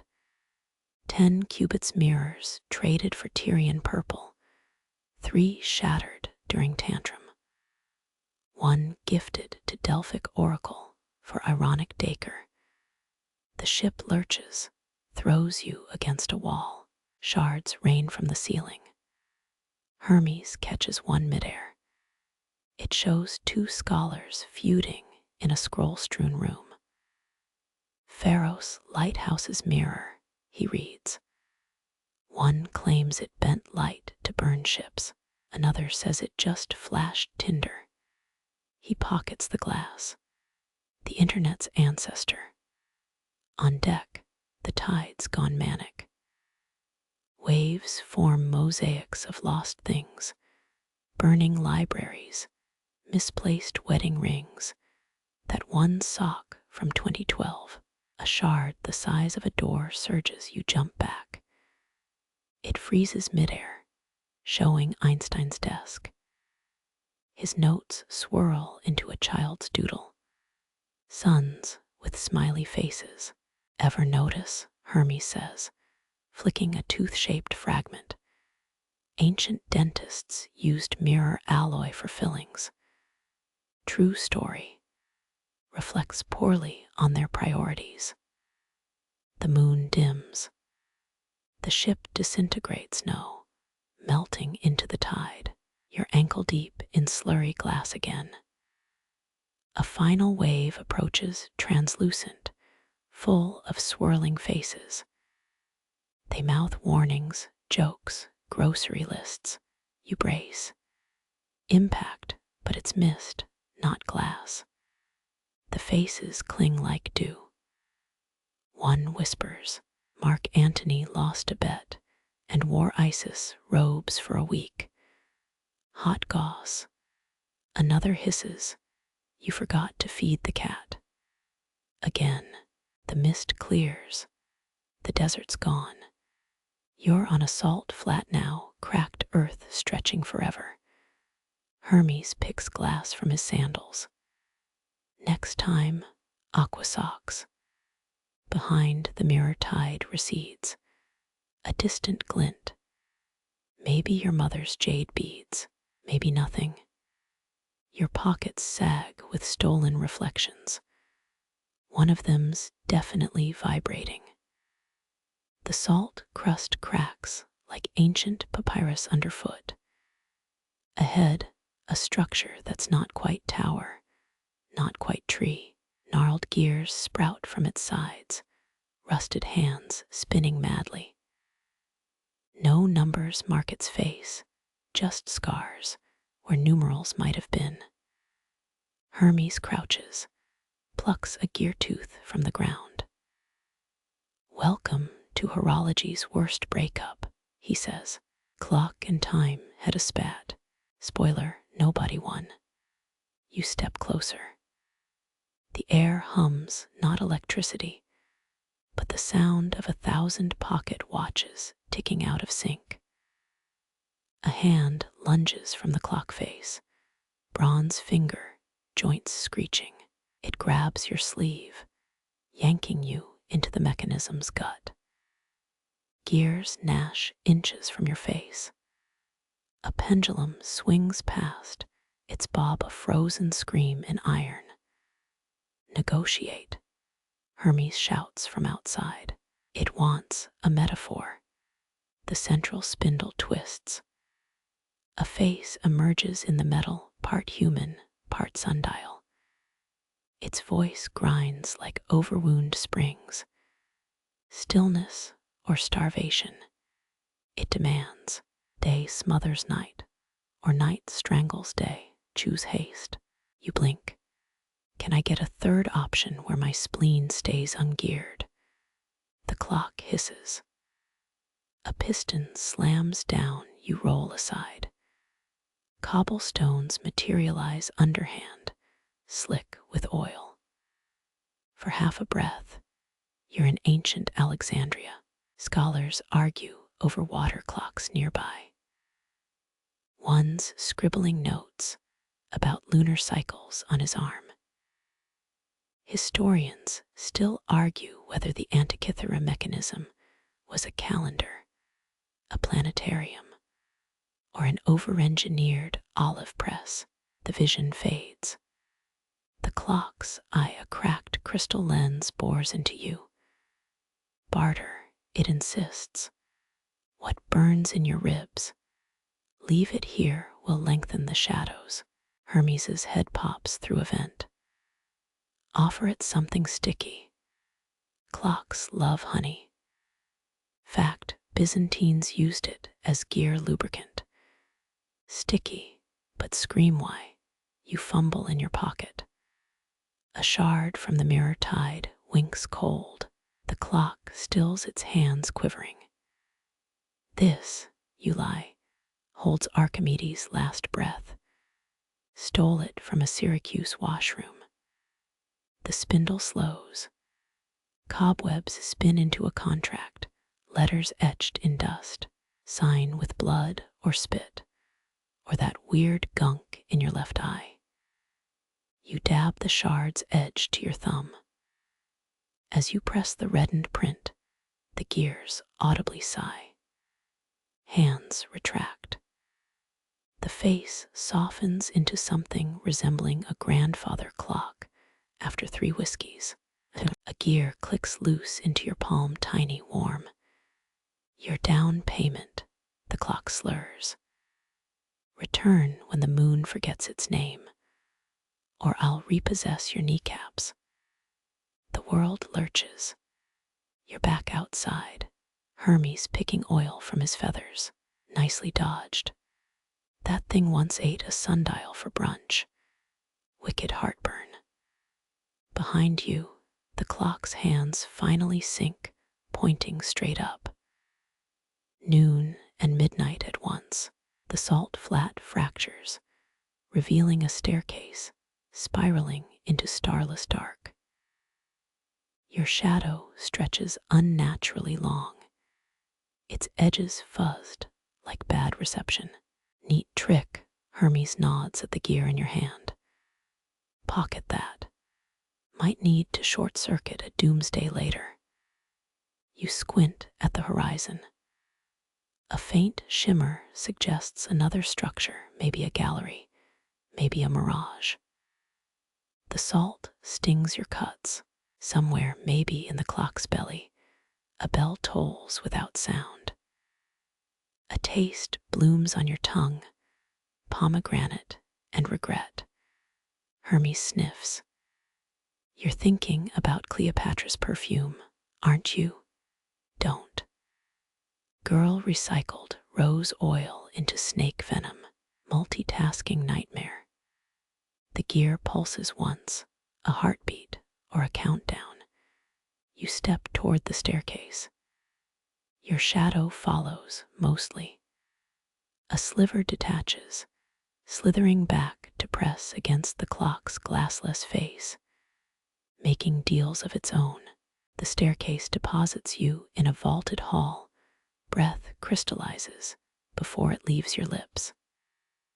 Sculptures float midair. A child's gasp trapped in ice, a warrior's final curse sheathed in frost. Even Hermes tiptoes. Careful, he murmurs. Break one, and you'll sneeze their regrets for weeks. Your shadow still half committed to following brushes a frozen sigh. It thaws instantly. A woman's voice fills the air. Tell my brother the figs were sour. The ice reforms, bitter now. Cleopatra VII used iced rosewater for her sea stoppers, Hermes says, inspecting a particularly jagged exhale. Made diplomats weep at state dinners. You try negotiating trade deals hiccuping. 3 pillars anchor the room, ebony, ivory, lead. Each holds tools, a feather, a chisel, a blowtorch that flickers without flame. Historians still argue whether the hanging gardens cooled their terraces with breath-caught ice. A plaque on the lead pillar claims Adder of Alexandria once sold bottled sighs to lovesick nobles. You reach for a small sigh, a bird-shaped wisp. Hermes slaps your wrist. That's from the guy who invented the wheel. Took 40 years, and his last words were should, rounded the corners. The floor shudders. A sigh the size of a bowl detaches, dripping. Its ice cracks, a man's voice booms. The mammoth bones were decorative. The sculpture melts into a puddle of indignation. Medieval alchemists thought frozen breath could cure baldness, Hermes muses. Shaved their heads, rubbed ice cubes, caught pneumonia. Geniuses. You focus on a delicate spiral, a sigh frozen mid-laugh. The plaque reads unsent punchline, Assyrian court jester, circa 705 BCE. Your thumb brushes it. Ice prickles your skin. A man's chuckle unwinds in your skull. Why did the shaman cross the tundra? To get to the other ziggurat. Hermes groans. Ancient humor, the worst tinnitus. Near the ceiling, sighs intertwine, lovers, whispers braided with war cries. Melt one, and you'll hear both. Your breath fogs the ice. Choices, choices. A tiny sigh nips your ear. You trap it, a hummingbird's heartbeat in ice. The label's faded, but the voice whispers clear. Mistook North Star for a campfire. 9th century adventurer. Died stylishly. Keep that, Hermes says. Perfect for awkward silences at wizard potlucks. Cold seeps into your boots. The floor's glass now beneath. 1,000 more sighs writhe. Some pulse like jellyfish. Others dart like minnows. A car-sized sigh slams against the pane. They never found a why good spoon. You spot a familiar shape, a frozen breath with your chins cleft.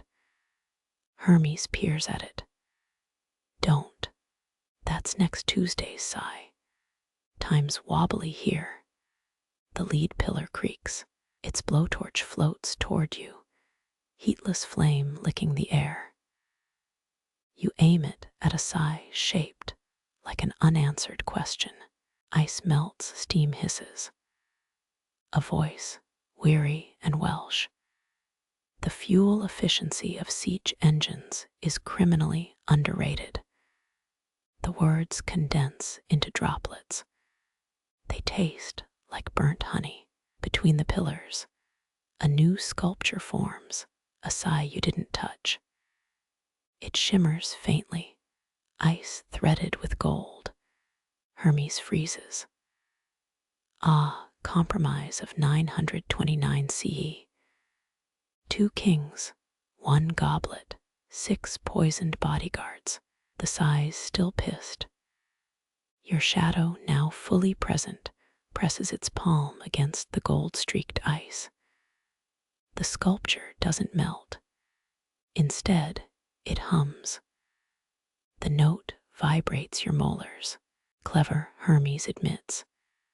Using your double as a resonance fork. Next stop, toothless and fabulous. You step back. The floor cracks, a hairline split. Sighs swirl faster, agitated. The ceiling drips. Cold becomes a third companion, breathing down your neck. A sigh shaped like an apology drifts by. Your pinky grazes it, ice chips. Forgive me, it whispers. The dice were loaded. Hermes examines the lead pillar again. Ready to bounce, gallery's cranky. Also, your nose is blue. You pocket the adventurer's sigh.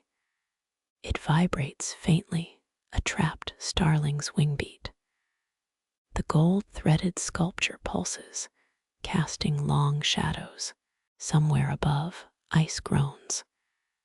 The exit materializes, a doorframe of frozen tears.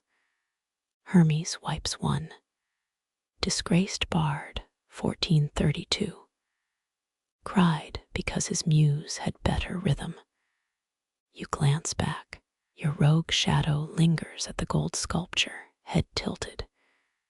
Its hand phases through ice. The hum deepens, becomes a growl. Leave it, Hermes warns. That mess isn't ours to fix. Yet, the doorframe frosts over. You push through. Cold snaps at your heels. As the gallery seals behind you, its chorus of trapped breaths, muffled, but not silenced. The taste of burnt honey lingers. Hermes flicks ice from his elbow. Note to self, never freeze mid-sneeze. Demons love a cliffhanger. The door's frozen, tears fracture under your touch, shards tinkling like drunk wind chimes. Beyond stretches a stairway made of wrong angles. Each step shimmers a different note. F-sharp clashes with B-flat underfoot. C minor grumbling through your kneecaps. Hermes sniffs the air. Ah, the untuned sphere. Sounds like a lute thrown down a well. Walk light, it's auditioning replacements. Your first footfall sinks deeper than expected. The step whimpers, Aeolian mode, if Aeolians hated tourists.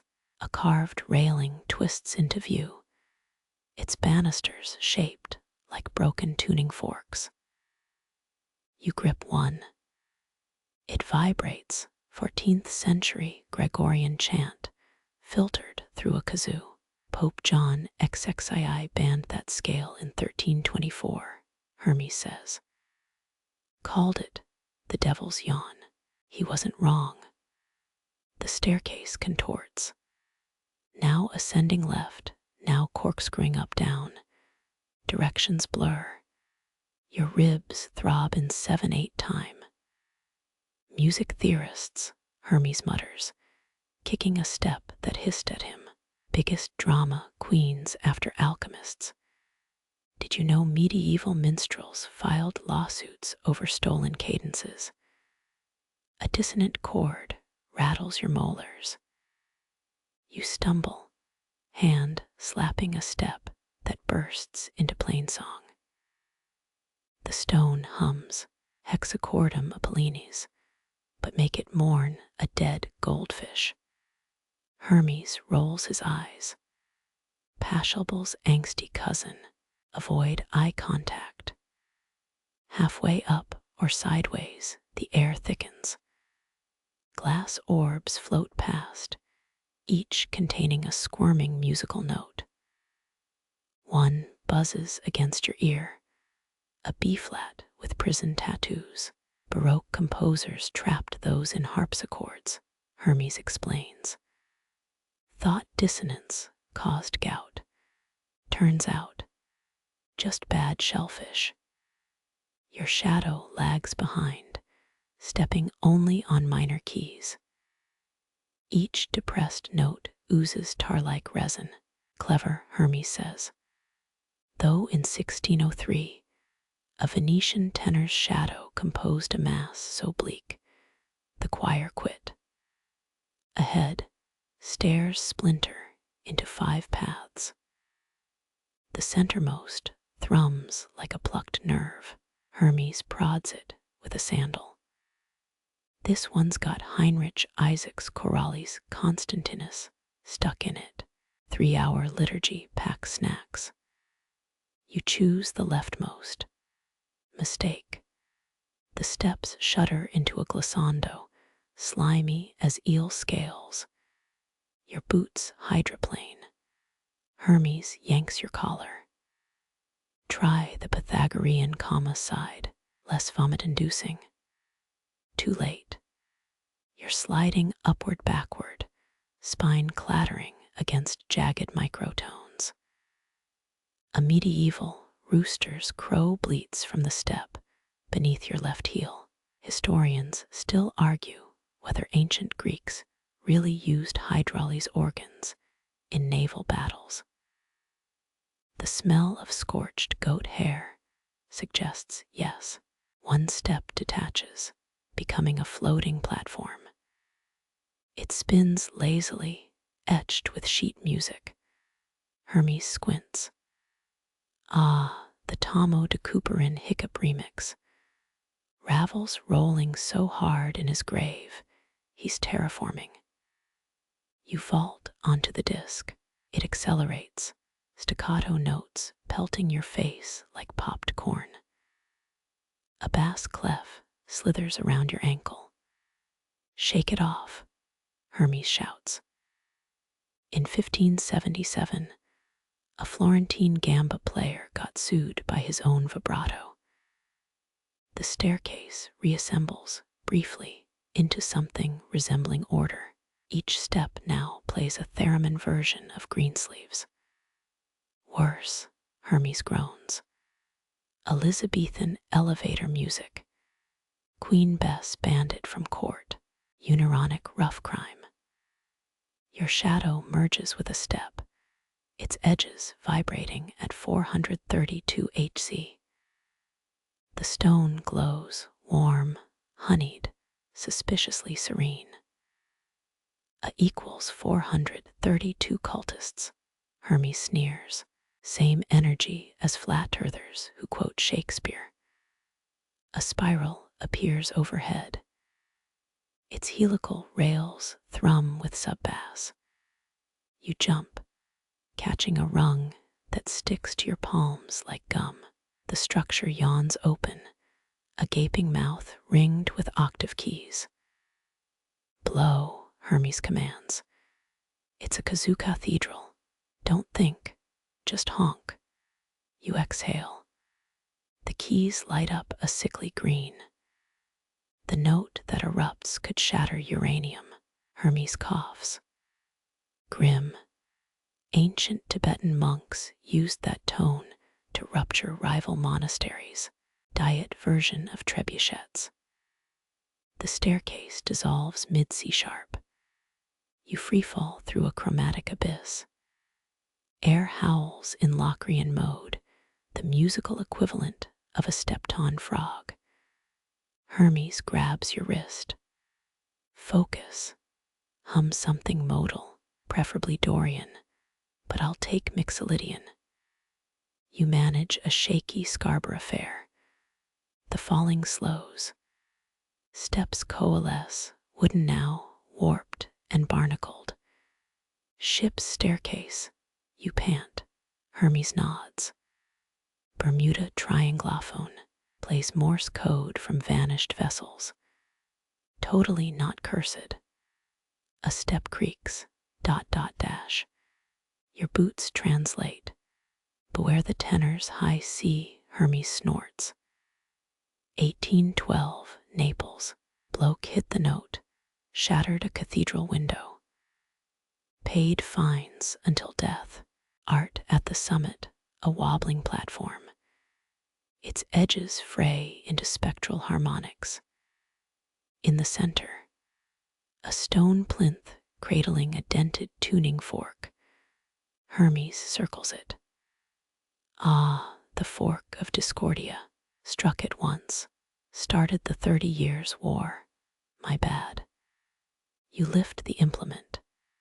It's warm, vibrating at a frequency that scaffolds your bones. Your shadow stretches toward it, fingertip extending like taffy. Easy, Hermes warns. Last person who aligned this sphere got famous. Also, turned inside out. You strike the fork against your thigh. The tone blooms, glorious, terrible. A supernova in C steps reconfigure. Dissonance smooths into a perfect fifth. For 3 seconds, the universe makes sense. Then the fork shrieks. Your shadow recoils, half its form now mirror-polished chrome. The steps collapse into a single tone, B-flat, butchered by auto-tune. Exits forming. Hermes yanks you sideways. And don't swallow, that note's been stuck in Mozart's sinuses since 1781. A door flicks into existence, lintel dripping, melted sheet music. You dive through. Behind, the staircase folds like a scorned accordion. The fork hums in your grip. It's pitch purer now. Keep it, Hermes says. Next time someone says tone deaf, you can weaponize irony. Far below or above, a bassoon plays Morse code. Someone's still laughing in 7/8 time. The air smells of resin and hubris. Hermes flicks a stray harmonic from his hair. It rings like a disappointed oboe. Remind me to send Bach a fruit basket. Apology for the remix. Your shadow stumbles after, one limb still glinting metallic. The corridor ahead pulses a new arrhythmia, eager for fresh mistakes. The fork's vibration sinks to your pulse. You walk. The universe's broken rhythm follows, not healed, but amused.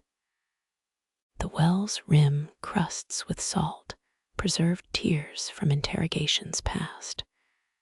You lean over. Water blacker than printer ink stares back. Ripples form without wind. A face materializes your nose, someone else's eyes, Cleopatra's famous smirk. Hermes crouches beside you. Careful, Freudian nightmare fuel this thing. You flick a pebble. It sinks slow as a pension check. 3 heartbeats pass before a bubble erupts, a face morphing with each pop.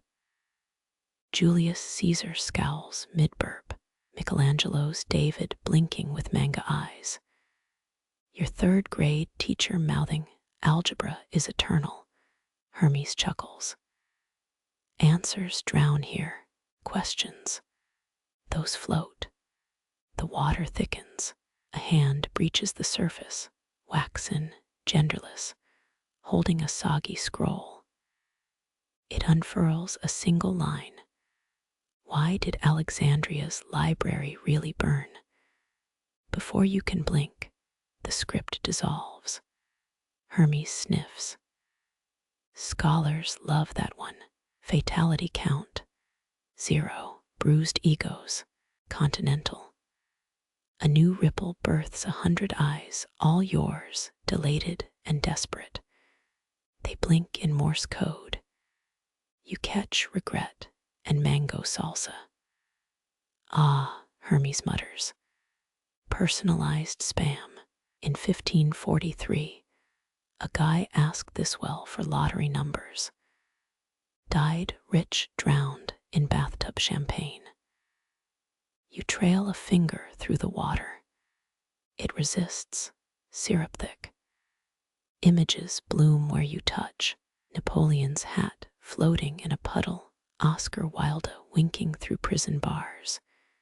Your childhood goldfish rotating midair. Ah, Hermes says. It's showing you unsent mail. That fish wrote haikus about your poor feeding schedule. The liquid climbs your wrist, a memory not yours floods in. A Roman senator's last bath, his toga weighted with gold. Steam whispers, beware the ides of brunch. You jerk back, Hermes tuts. Ancient hot tub manifesto. They flavored bathwater with time and lies. A bubble bursts at chin height. It whispers Phoenician vowel sounds, guttural, sticky. Your teeth ache. Hermes translates, asking if you trade 3 fears for 1 truth. You nod. The water slithers up your throat. Vision blurs. You're knee-deep in a Victorian parlor. A woman in bombazine scribbles furious letters. Each stroke bleeds ink into the carpet. She never sends them. Hermes materializes, snatching a page.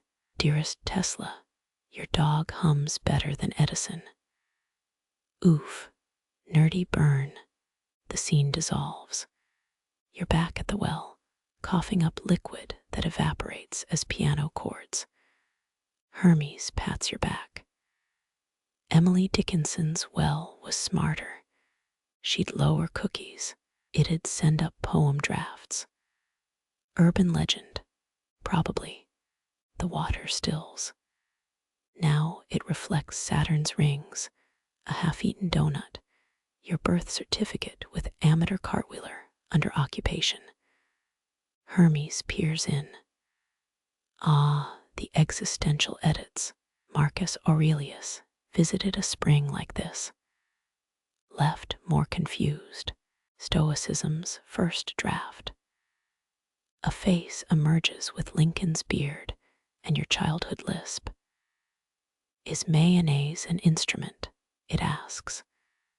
Before you answer, it sinks, replaced by a floating Monopoly thimble. Hermes groans, told you not to feed it dad jokes. You try a question aloud. Who moved the water lunges, gagging you with visions. A Aztec midwife redirecting a comet. Pythagoras sobbing over irrational numbers. A 1997 blockbuster video clerk rewinding Titanic for eternity. Hermes pats your head. Rookie mistake. Never finish a query here. The well gurgles, producing a vinyl record. The label reads answers. Side B, you drop the needle. A choir sings backward, while a kazoo solo butchers Ein Klein Natched music. Hermes covers his ears. Scholars say Mozart's skull sang to his wife. They're mostly drunk. Shadows converge on the water's surface, a parliament of owls, each with Einstein's hair. One hoots. E equals MC2 is cool. But ever tried hot cocoa in 0G? You blink. Hermes shrugs. NASA's real ask in 69. The moon. Backup milk carton. The well shudders.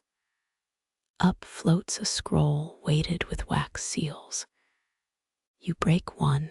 The scent of burning maple triggers a memory. A campfire, a dare, a lost shoe in Lake Superior. The page reads, yes, but consequences vary. Hermes fake sneezes. Folklore says spitting 3 times unlocks clarity. Also rude, you spit. The water hardens into obsidian. Your reflection mouths, smooth move, discards. Hermes snaps his fingers. The glass softens. Pliny, the elder, claimed Spanish wells could store moonlight. Drank from one, hence my sparkling wit. A child's voice bubbles up. Why do we park on driveways and drive on parkways? The water boils, emitting steam that smells of burnt trigonometry. Hermes fans the air. Sophie Germain asked that. French Academy panicked, invented croissants to distract her. The well groans, a metallic belch. Out spills a WWI gas mask, a glass eye, and a Tamagotchi flashing answer, ME. Hermes inspects the toy. Turing's prototype. He wanted chatbots to feel existential dread. Too relatable. Scrapped it. You toss the Tamagotchi back. The water screams in Aramaic. Hermes winces. That's why in Dead Sea Scrolls dialect, don't make eye contact. Learned that in 43 BC. Messy tavern fight. Silence. The well goes mirror flat.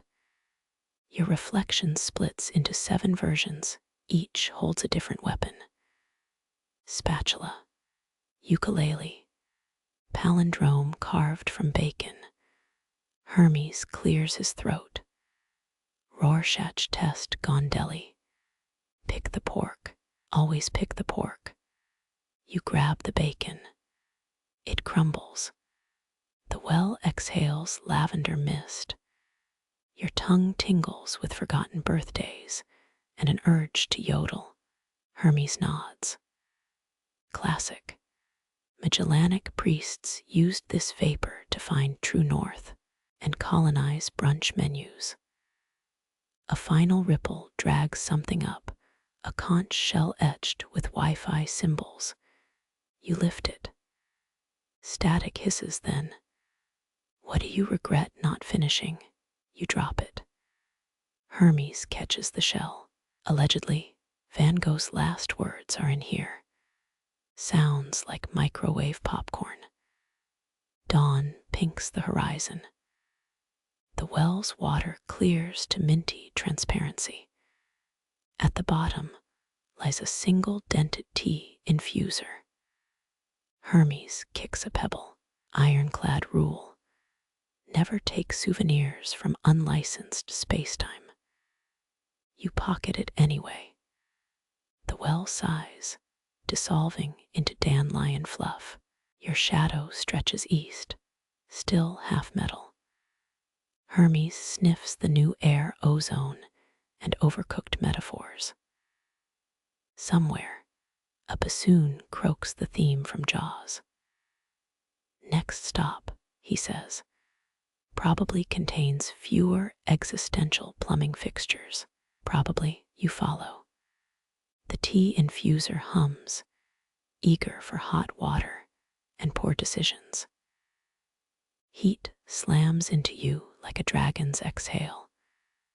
The air shimmers, molten silver tongues like a forge big enough to swallow cathedrals. Hermes fans himself with a burnt oven mitt. Welcome to God's welding studio. Avoid eye contact with the lava. You squint. Blacksmiths flicker at the edges, ghostly, translucent, pounding glowing ingots. Each strike echoes through your molars.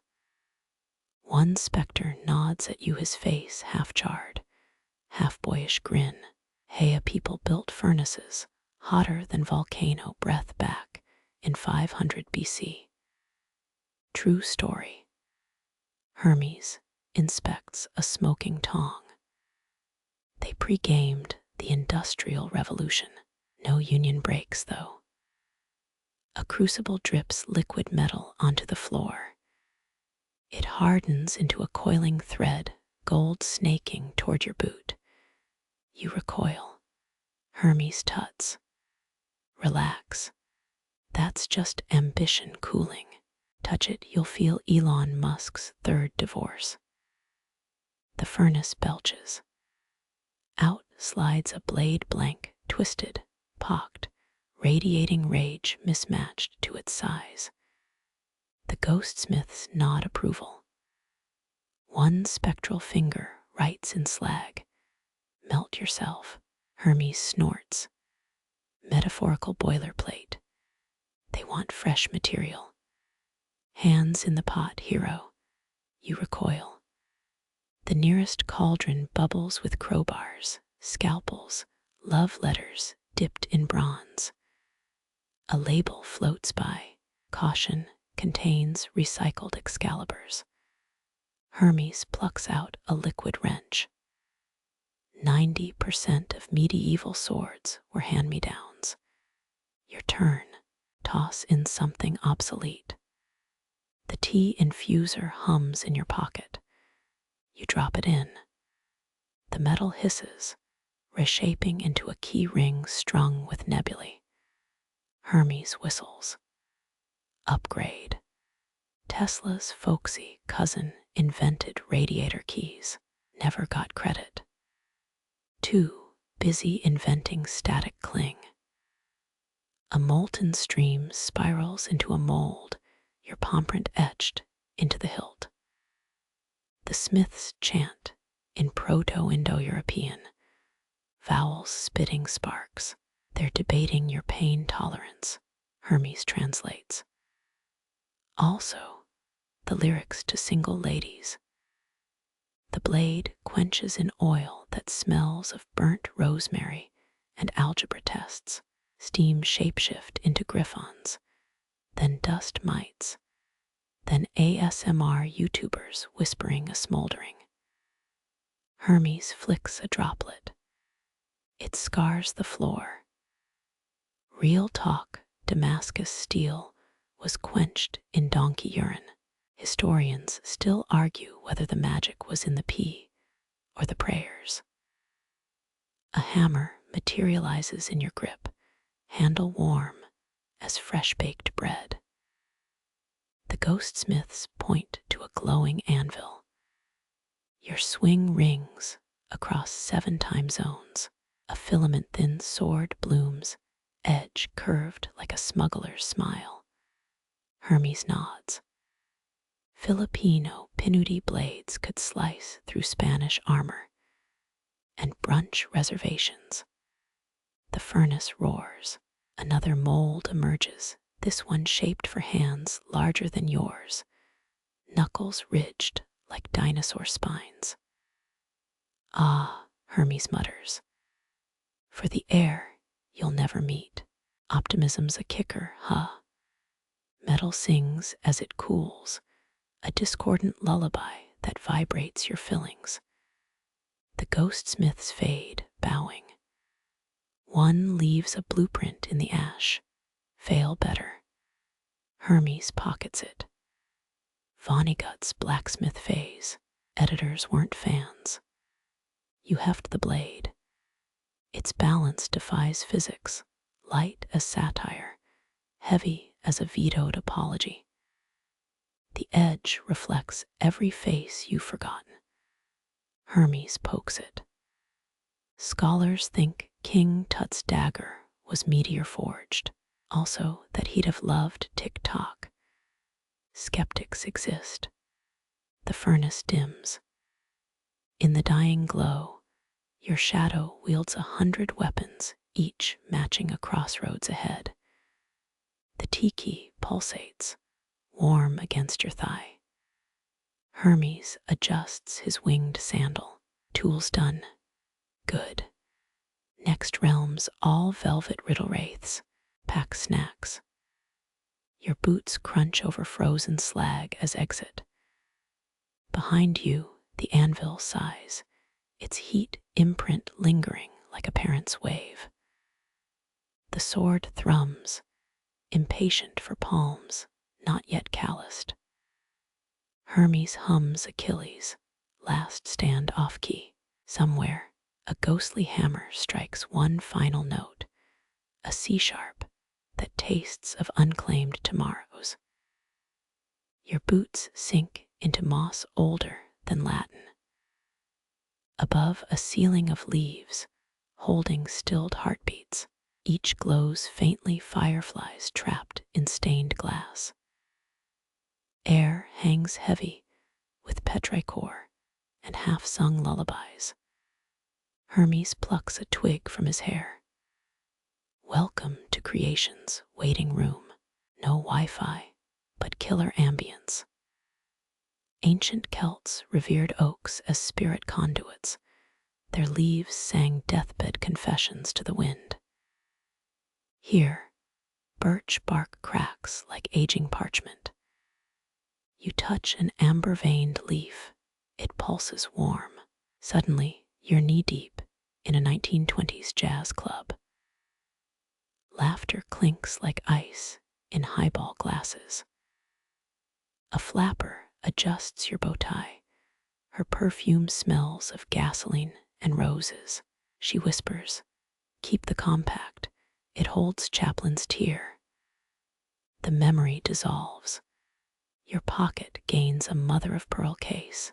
Souvenir tourism, Hermes mutters. He leans against a trunk carved with Viking runes. A Sussex man spent 19 years mapping tree bark Morse code. Published 1 pamphlet, sold 7 copies. You reach for a willow leaf. He slaps your wrist. That one's fresh grief. Stick to the vintage stuff. An olive leaf tingles. Now you're grinding herbs in a sunlit Roman kitchen. Crushed mint tickles your nose. Great-great-great-uncle Tiberius mumbles about Caesar's baldness complex. Your hands fold dough into crescents, stuffed with cheese and Apician pepper. The recipe evaporates as Hermes coughs. Learn to bake. Don't quit your day job. Above, a maple shivers. Its leaves hold a samurai's moonlit duel, blades clinking like wind chimes. Another cradles a toddler's first steps across Persian rugs. The tea-key hums in your pocket. Its nebulae swirl faster near a walnut branch. Historians still argue whether druids carved prophecies into yew trunks or just passive-aggressive grocery lists. You brush a holly leaf. Now you're wearing a laundress's corset in Tudor England. Lye soap burns your knuckles. The queen's stockings need mending again. Someone's lost garter snakes through your fingers, silk slippery as secrets. Hermes snickers. Anne Boleyn's lingerie drawer called. They want their drama back. A ginkgo leaf floats down golden, fan-shaped. It lands in your palm. Suddenly, you're chewing sassafras roots in a Lenape village. Morning frost nips your cheeks.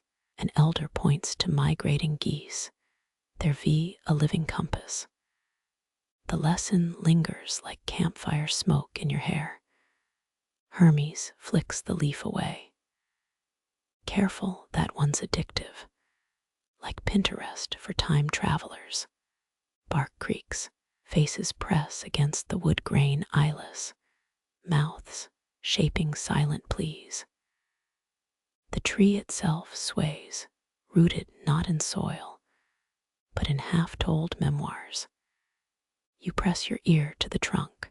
Distant waltz music sloshes, like a phonograph submerged in wine. Hermes yawns. Austrian ballroom, 1903. Someone's dancing with their sister's fiancé. Spoiler, it ends poorly. Moonlight filters through a sycamore's mosaic. One leaf flashes. You're a nun smuggling forbidden figs into a medieval scriptorium. Ink stains your fingertips as you scribble heresies in psalm margins. The abbess's footsteps echo. Your heartbeat syncs with a monk's chant 3 countries away. Hermes nods. 4th century illustrators added doodles of dickbutts to hymnals. True story. The tea-key glows white-hot. You follow it to an ash tree's skeletal branches. Its leaves rattle, each a prisoner's final sigh before the guillotine. One brushes your cheek. Now you're holding a lace handkerchief soaked in lavender and shame. A French nobleman's last word stays on your tongue, unpronounceable, honey thick. Hermes peels the leaf off. Marie Antoinette's stylist left that review. 1 star, blamed the dry cleaning. Pollen drifts, each speck a shattered hourglass. You sneeze, and the canopy flips like a kaleidoscope. Memories cascade, roaring 20 stock tips, Babylonian divorce decrees. A Catholic dancer's blinks timed to monsoon rains. Hermes stuffs a handful of leaves into his satchel. For later, my therapist loves this Freudian confetti. You pocket a leaf still warm from someone's final birthday party. The path narrows. Hermes yawns. Next up, libraries that shelve trauma as audiobooks. Bring tissues. The canopy sighs behind you, its stolen joy echoes, fermenting into tomorrow's nostalgia. The air smells of beeswax and betrayal, like a candle shop hiding a crime scene. Masks dangle from silver threads, hawk, serpent, moth, their empty eye holes tracking your breath. Hermes sniffs a moth-winged one. Careful, these aren't costumes, more like rental personalities. An Egyptian hawk mask drifts close, gold leaf feathers razor sharp. You slip it on. Suddenly, your neck cranes left. Your toes grip the floor like talons. A mouse scuttling 3 rooms away might as well be neon signed. Historians confirm pharaohs. Priests wore such helmets during dawn rituals, though whether to spot enemies or celestial omens remains a Starbucks debate. The serpent mask hisses on its own. You buckle it under your chin. Your tongue flicks out, tasting lies in the air. That potted fern secretly judges your life choices. The rug holds grudges from its wool-shearing days. Hermes chuckles. 1772 French courtiers wore these to detect poisons. Also terrible for first dates. You reach for the moth. It shivers, powdered wings leaving constellations on your palms. The moment it touches your face, every lantern becomes a supernova. You lunge toward hallway shadows, your body prioritizing escape over dignity. 16th century Venetians supposedly navigated plague quarters in similar gear, though fringe blogs argue they just wanted to invent Gothic tinder. A fox mask winks from the corner. Hermes blocks you. Nope, that one's got Napoleon complexes. Last tourist stole a silverware museum. Instead, you grab a cracked porcelain doll face. Instant regret. Your cheeks ache from permanent ceramic smiles. A Victorian child's loneliness seeps into your ribcage. Her tea parties attended by spiders. Her nursery rhymes half remembered. You claw it off. Hermes tosses you aloe vera gel from his satchel. Lady Bathory's spa day rejects. Classic. Between the masks hangs a blank oval, its surface liquid obsidian. Touching it, you feel 14 fingertips instead of 10. Your reflection shows a stranger mouthing words you can't hear. Archaeologists found similar artifacts in Saddle-Huruk stone mirrors that supposedly showed futures. or indigestion hallucinations. A comedy-tragedy duo clacks wooden jaws near your ear. Cringe, Hermes says. Those were 3rd century Greek theater flops. The Orstea remix nobody asked for. You try a wolf mask carved from storm cloud dusk. Your knuckles itch for forest soil. Moonlight tastes like raw venison. Hermes rolls his eyes. Romulus and Remus fanfic. Pass, we've got better lore ahead. The moth mask brushes your knee again. You yield. This time, you're darting between street lamps in 1930s Berlin. Your wings know. Her wings flare against searchlights. A jazz saxophone's wail tells you where the underground club hides. Hermes materializes beside you, nibbling currywurst. Pro-tip: always follow the off-key trumpet.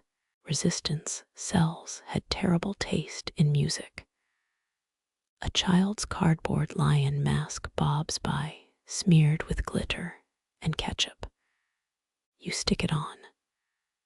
Suddenly, you're 6, roaring at startled pigeons. Dad's laugh echoes from some vanished backyard. The memory blurs as Hermes plucks it away. Nostalgia's quicksand, kid. Also, you've got mustard on your chin. The serpent mask hisses a warning. Behind you, a wolf mask shrivels its wood, warping into something feral and fungi-covered. Hermes kicks it into a broom closet. Ignore the clearance rack. Focus on the classics. You linger at a Shinto kitsune guy's, 9 tails fanning like peacock feathers. Its teeth gleam with sakura tailies. Putting it on, your laugh gains extra syllables. Every lie feels lighter, bubbly, brink of champagne spill.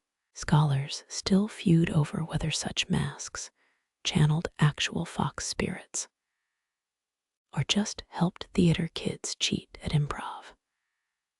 A beaded flapper mask winks. You strap it on and immediately regret the pomade slick hair smothering your scalp. Some Ziegfeld girls stage fright curdles in your stomach. Her whisper rasps. The 3rd seat violinist is a Soviet spy. Hermes rips the mask off. Irrelevant now. Besides, you'd make a terrible Bolshevik. The hawk mask circles back. This time, wearing it lets you count every dust mote in the moonbeams. You spot Hermes pocketing a monkey mask behind his back. For later, he says, tax season's a nightmare without extra hands. A crocodile visor scales rough as Bible pages clamps onto your face. Nile humidity slaps your skin. Priests chant as you crawl toward a sandstone altar. Your jaws ache to snap at sacrificial goats. Historians agree crocodile deities symbolized Pharaoh's power. But your new instincts insist it's 90% about dental hygiene. The blank mask oozes closer. Hermes freezes. Don't. That's how you get haunted by Schrödinger's ghost. You exit through a curtain of sewn-together ballet slippers. Hermes adjusts his sandal strap. Next up, negotiating with a sentient hourglass. Bring breath mints. The masks rustle behind you, their borrowed lives whispering into the velvet dark. The void between stars feels thicker here, like swallowing cold honey. Crescent moons orbit your head, shattered fragments of some celestial dishware sale gone wrong. Each sliver glows ice blue, edges sharp enough to split memories from marrow. Hermes prods one with his sandal. Pick a shard, any shard, but choose the memory you trade very carefully. You touch a crescent the size of a thumbnail. Instantly, your 9-year-old knees scraped from bike crashes, giggling as fireflies dot the dusk. The memory hardens into a marble-sized glow in your palm. The moon shard dims. Hermes nods. Good. Now toss it into the dark over there. He points to a patch of void, chewing quietly on starlight. The memory marble arcs through the black, exploding into a tiny supernova. Shadows nearby recoil, revealing a path paved with bone-white pebbles. One stone bears cuneiform markings, copy-pasted from olden lunar cults who tracked Venus's phases better than their own kids' names. Hermes steps over it. Mesopotamians thought moon fragments cured gout. They were 50% right. Another crescent drifts close, this one curved like a cat's claw. You grip it, and summer of 18 heartache floods your tongue, stale beer, and apology texts. The shard brightens hungry. Nope. Hermes flicks it away. That one's a karma loan with 60% APR. A jagged moon slice whispers promises, discounting your loneliness for half-price radiance. You hesitate. 19th century mystics believed inhaling moon dust caused prophetic dreams and chronic nosebleeds. Your fingertips tingle. Is that lunacy or poor circulation? The largest fragment looms, pocked and prickly as a politician's conscience. Touch it, and you're 12 hiding under stairs during a thunderstorm. The shard throbs. It wants this memory's quiet terror. Hermes mutters. Historians still argue if moon worship was about crop cycles, or everyone just hated stumbling in the dark. You bargain. A flicker of middle school science fair embarrassment. Pinewood Derby car rolling into a janitor's mop bucket feeds the smallest crescent. Light bursts, exposing a stone slab. Carved figures offer grain to a moon-shaped hole. Hermes snorts. Ah, the classic votive offering or fancy cheese plate debate.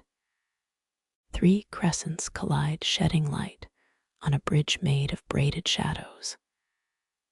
Halfway across, your foot sinks into the dark. The bridge tightens, squeezing La Vista vibes. You lob a memory of rush hour traffic. The shards jeer, unimpressed. Hermes elbows you. They prefer juicy regrets, the kind that stains. Reluctantly, you offer the night your goldfish died, 12 years old, scooping goldy I from murky water. The biggest crescent inhales the memory. Light erupts, a lighthouse beam cutting through the void. Distant walls reveal graffiti. Byzantine monks bickering over moon phases in crude doodles. A crescent shaped like a comma licks your ear. It craves the memory you've buried deepest, the one that hisses when prodded. You refuse. It retaliates by replaying your 3rd grade recorder solo on loop. Hermes chucks a fig at it. Nobody needs that trauma. Instead, you surrender that itchy Christmas sweater from Aunt Carol, pink reindeers, and all. The shards spin, forming a disco ball of mild disappointment. But it's enough. The path ahead glimmers, a tightrope of frozen moonlight. Hermes tests it with a toe.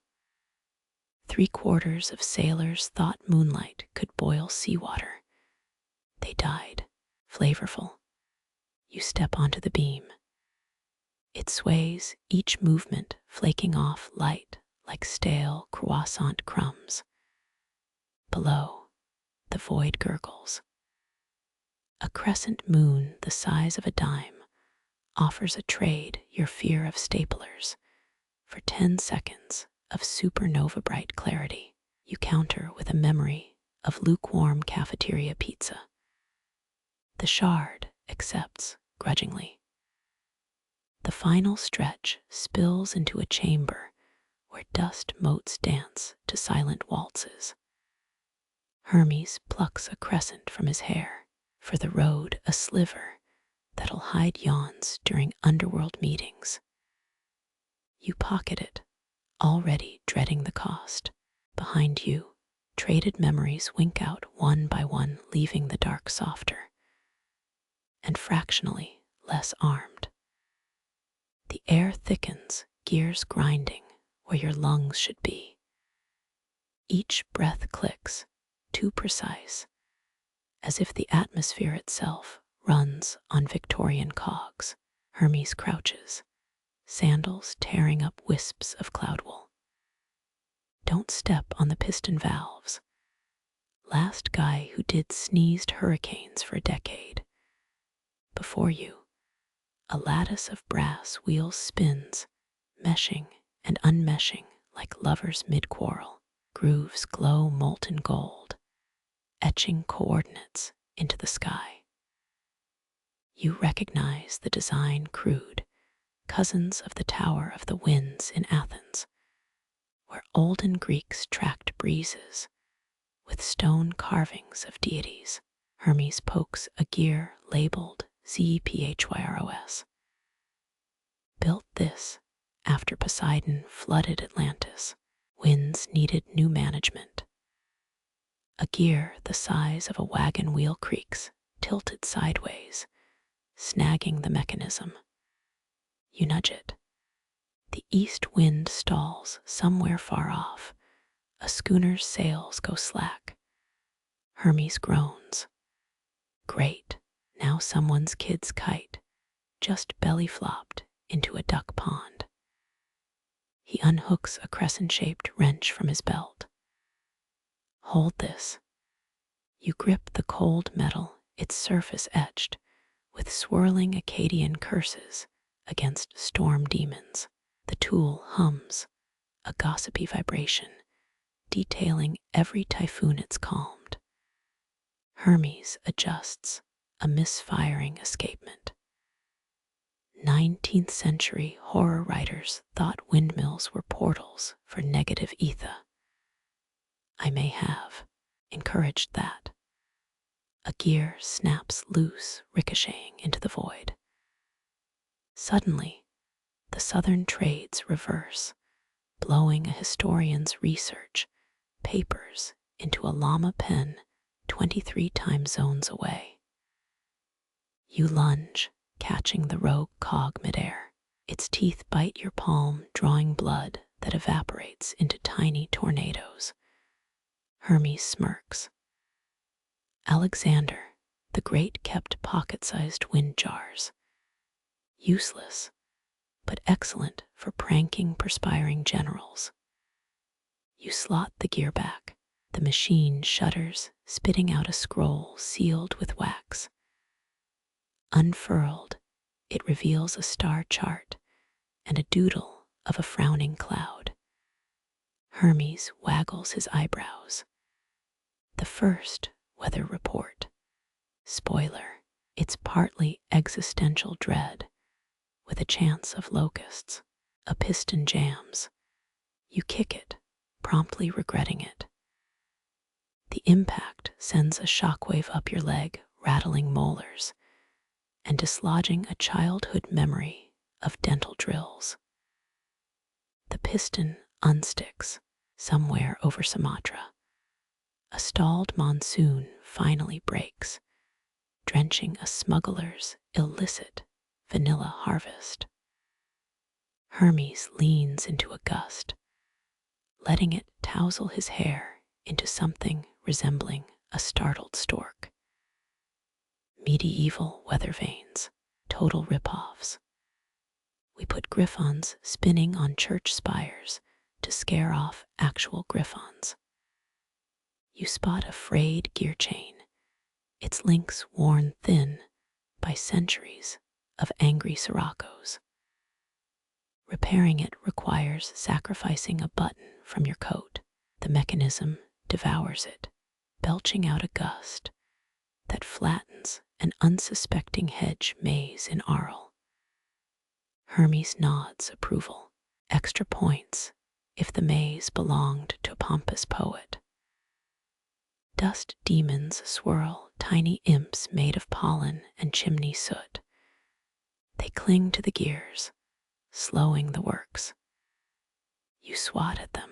They hiss, dissolving into rhymes about rain-driven crop failures. Hermes flicks one off his shoulder. Ignore them. They're just sore about umbrella patents. A central spindle grinds, its bearings clogged with ash from last decade's wildfires. Cleaning it means inhaling the scent of charred lavender fields and the petty grudges of dead firefighters. Hermes hands you a sponge made of compressed moonlight. Scrub clockwise, counterclockwise summons a very chatty monsoon. The machine purrs, realigned. Winds tickle your neck, now carrying whispers from a seance in 1922 Oslo. Hermes adjusts a final dial. Historians still argue whether storm chants were meteorological or just bad karaoke. You pocket a stray gear, still warm, as Hermes resets the master governor.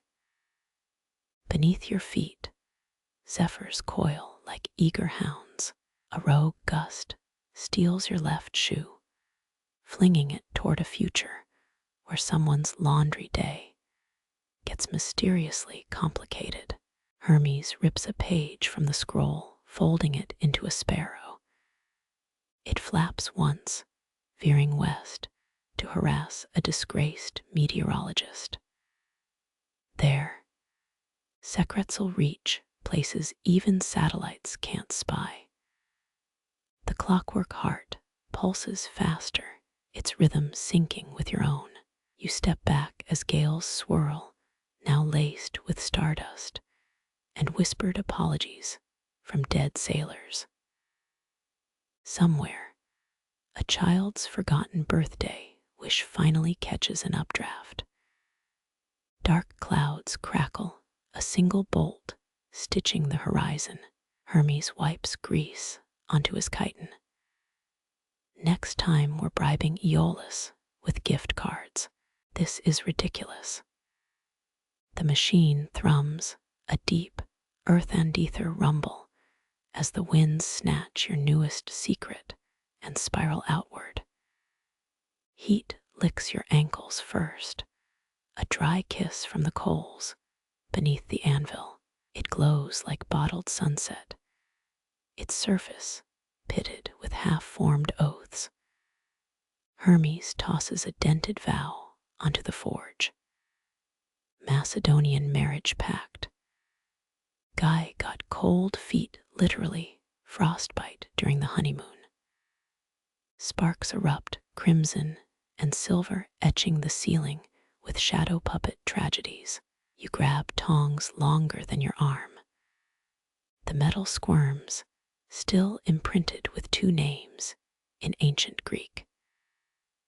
Herodotus wrote about Spartan brides smuggling swords under wedding veils. Did not help the divorce rate. A bellows wheezes. Instead of air, it pumps out half-truths smelling of burnt rosemary. The vow softens its edges, blurring into potential. Hermes slams a hammer onto it. The The clang echoes. Somewhere, a forgotten engagement ring melts into a spoon. Medieval knights swore on anvils, he mutters. Also made terrible armor. One guy's breastplate dented when a goose attacked. You flip the vow, now a molten blob. The heat rewrites your fingerprints. A spark lands on your sleeve. Instead of burning, it whispers, I'll write every day. Lies burn brightest, apparently. Hermes snorts. 19th century New Yorkers swore off gin on this thing. Lasted, let's say, 9 minutes. You shape the metal, thumbs pressing regrets into the curve. It resists, still clinging to its original promise. History's oldest problem. Commitments outliving their makers. The Hittites had apology clauses in treaties. If we invade you, we'll send 10 goats. Very binding. The vow cools into a dagger. Its blade reflects every broken oath you've ever made, including that gym membership you ghosted. Hermes tests the edge. It cuts the air into 14 perfect size. Beneath the anvil, a pile of discarded pledges rusts. A Tudor-era diet plan. A ceasefire agreement from the 30 Years' War. A handwritten note. I'll definitely return this library book. Hermes kicks the pile. Archimedes tried to forge an unbreakable promise. The Syracuse City Council vetoed it. Too inflexible. New metal appears, a ribbon of Indian steel humming with Mogul love poems. You fold it into the dagger's hilt. The weapon shivers, harmonizing with distant temple bells. Persian swordsmiths quenched blades in snow transported by yak trains, Hermes says. Overkill? Yes. Drama, undeniable. A crack splits the anvil's base. Out crawls a teeny salamander made of guilt. It hisses, spitting acid that erases, I promise, from a nearby affidavit. You flick it into the coals. It bursts into a chorus of maybe next time. The forge's heat warps the room. Yearbooks warp into contracts. A grandfather clock ticks backward, unmaking deadlines. Hermes pauses. Cleopatra's Nile barges had hidden oaths carved into the hulls. Sank faster than her love life.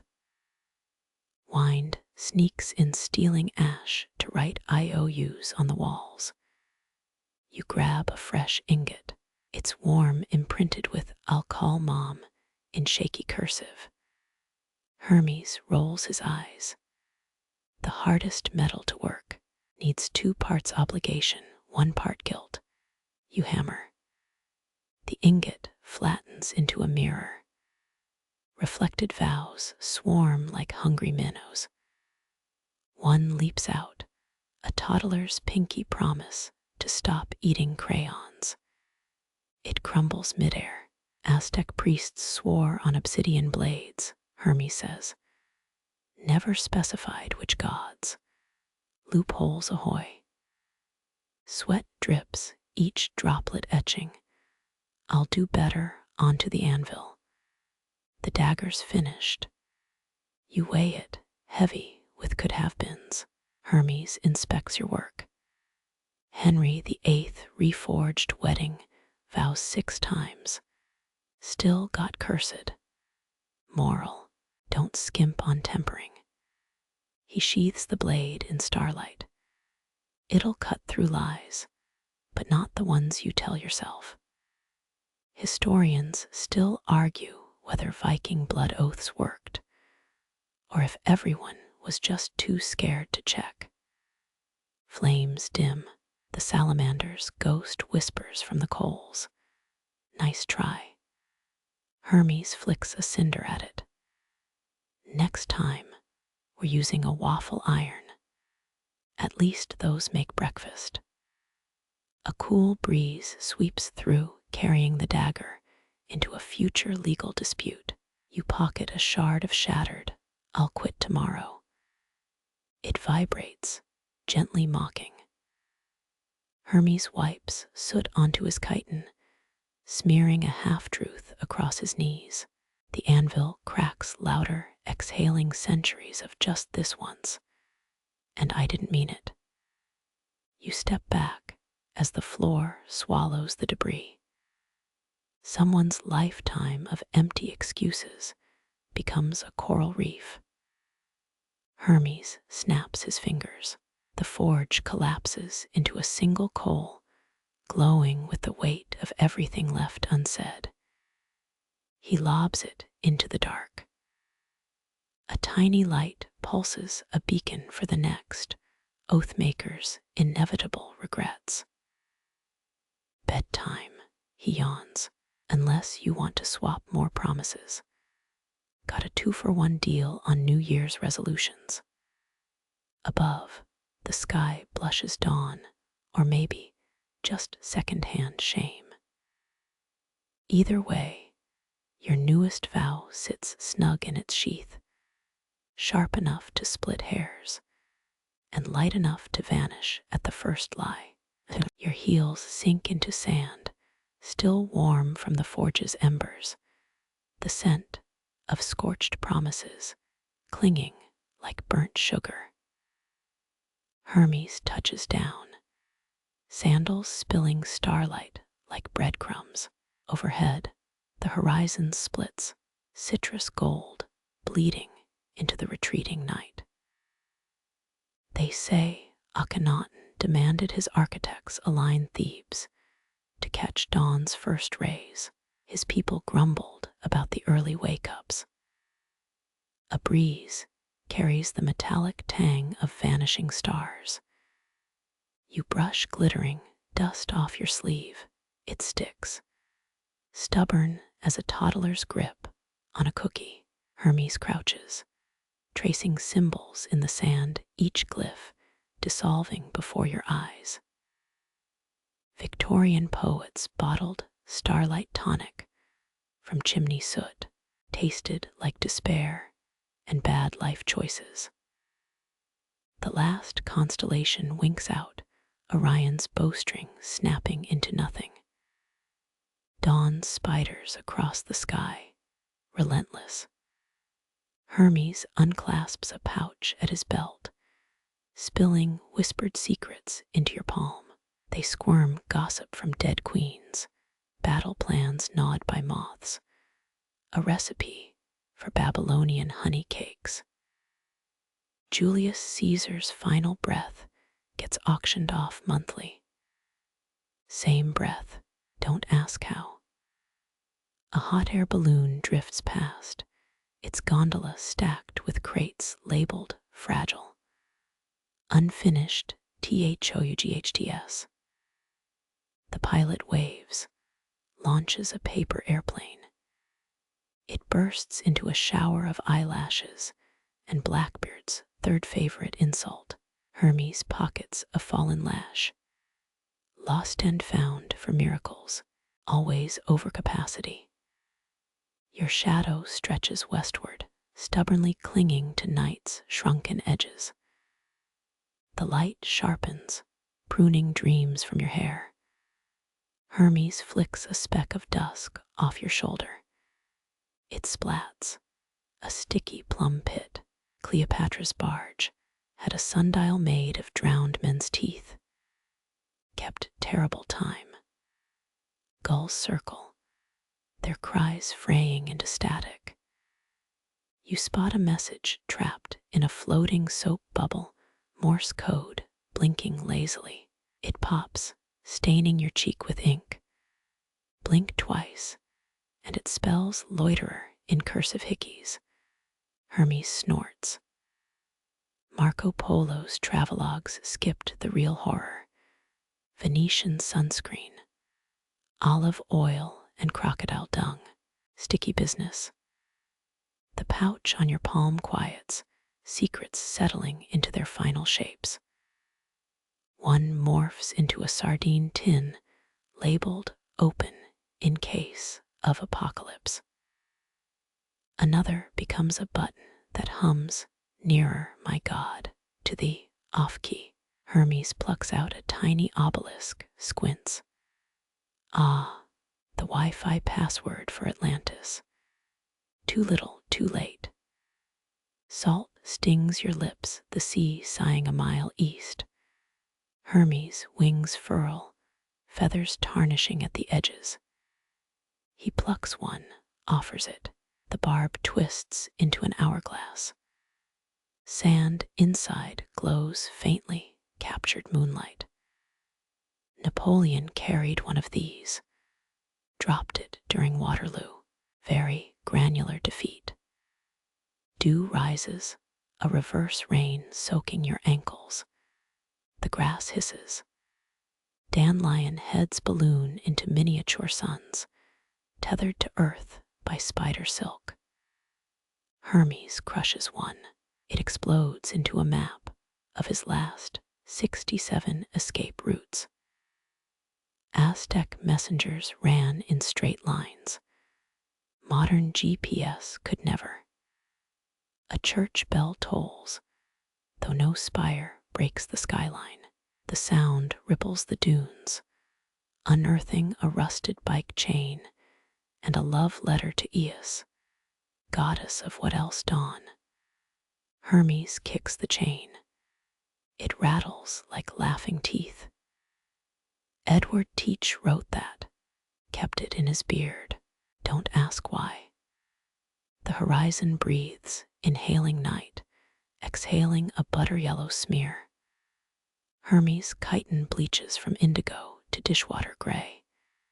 He snaps, summoning a scroll that reeks of burnt time. Delivery, receipt, sign in blood, lemon juice, or existential dread. Your finger hovers. The scroll nibbles it, drawing a single pearl of crimson. Fine vintage. B- for commitment, he deadpans.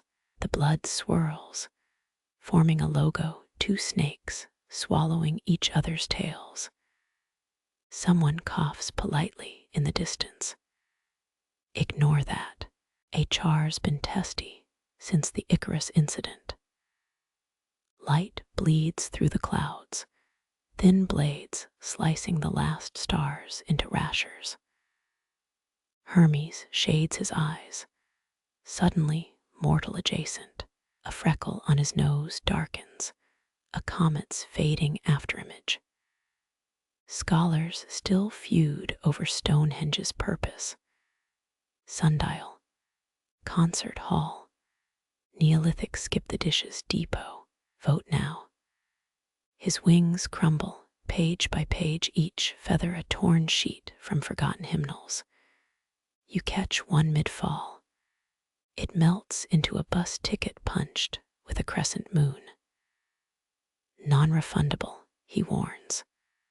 Also nonsensical. Transportation's department is creative. The first proper sunbeam strikes, a spotlight hunting fugitive shadows. Hermes steps into it, grimacing. His edges blur bleached linen, unraveling into mist.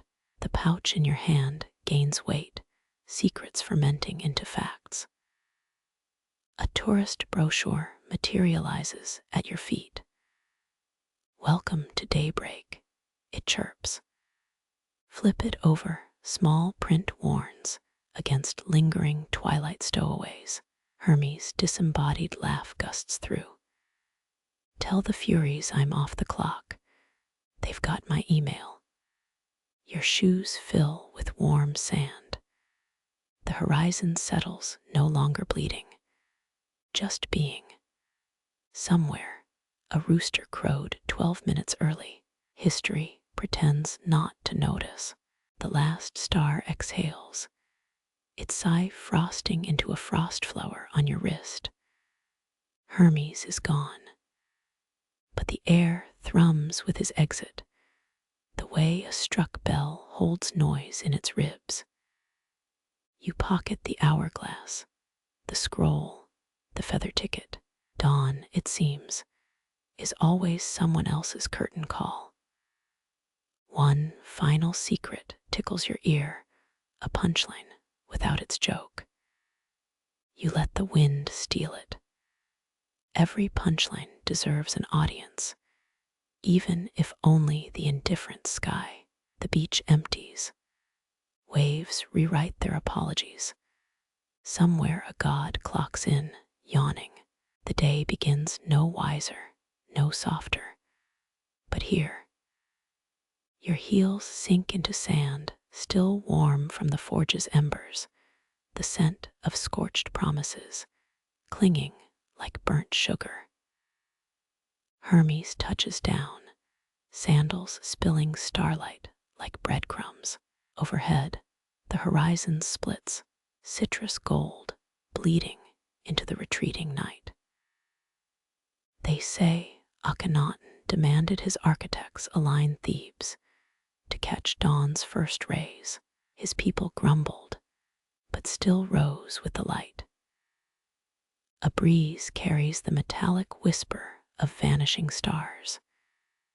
You brush glittering dust off your sleeve.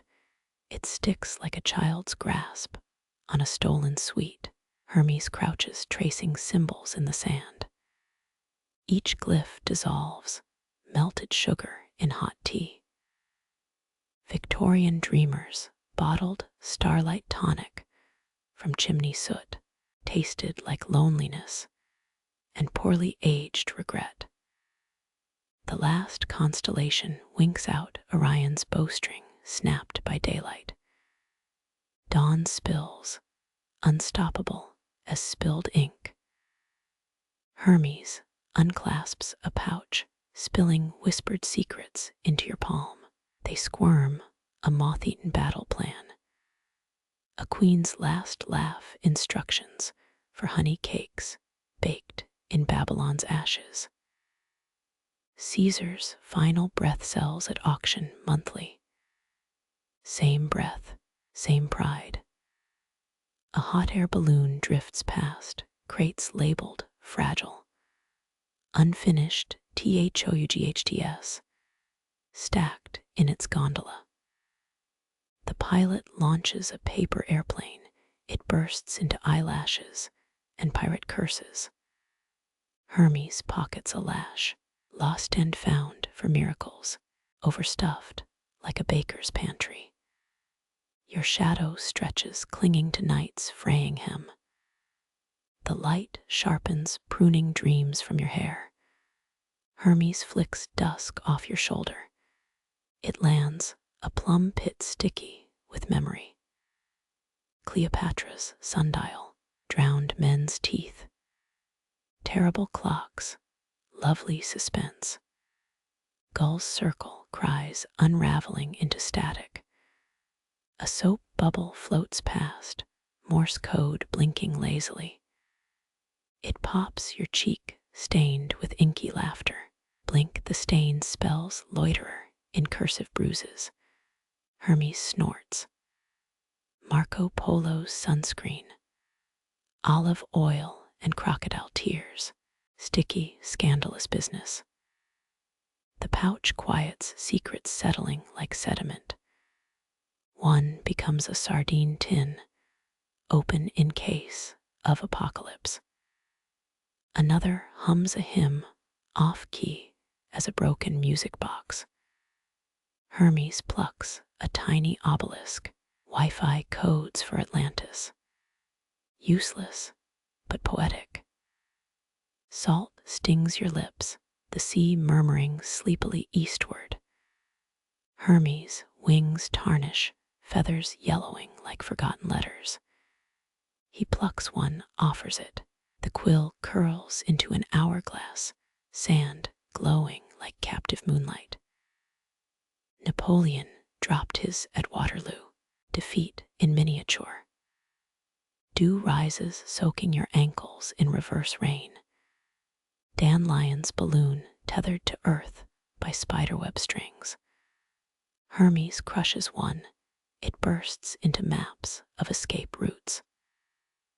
Aztec couriers ran straight lines, no detours, no room for doubt. A bell tolls, no spire in sight. Sound ripples dunes, unearthing a rusted chain and a love note to Dawn herself. Hermes kicks the chain. It chuckles dry as bones. Blackbeard hid this in his beard. Don't, just don't. The horizon breathes, inhaling night, exhaling butter-yellow light. Hermes' robe fades, indigo dissolving into dishwater gray. He snaps. A charred scroll appears, sign in blood, dread, or citrus. Your finger hovers. The scroll nibbles, drawing a crimson pearl. Passable vintage, he murmurs. Blood swirls, twin snakes swallowing their tails. A cough echoes, HR's moody since Icarus signatures, not wings, melt here. Light pierces clouds, slicing stars into golden strips. Hermes shades his eyes, a comet's ghost freckling his nose. Stonehen, sundial, concert hall, ancient takeout counter.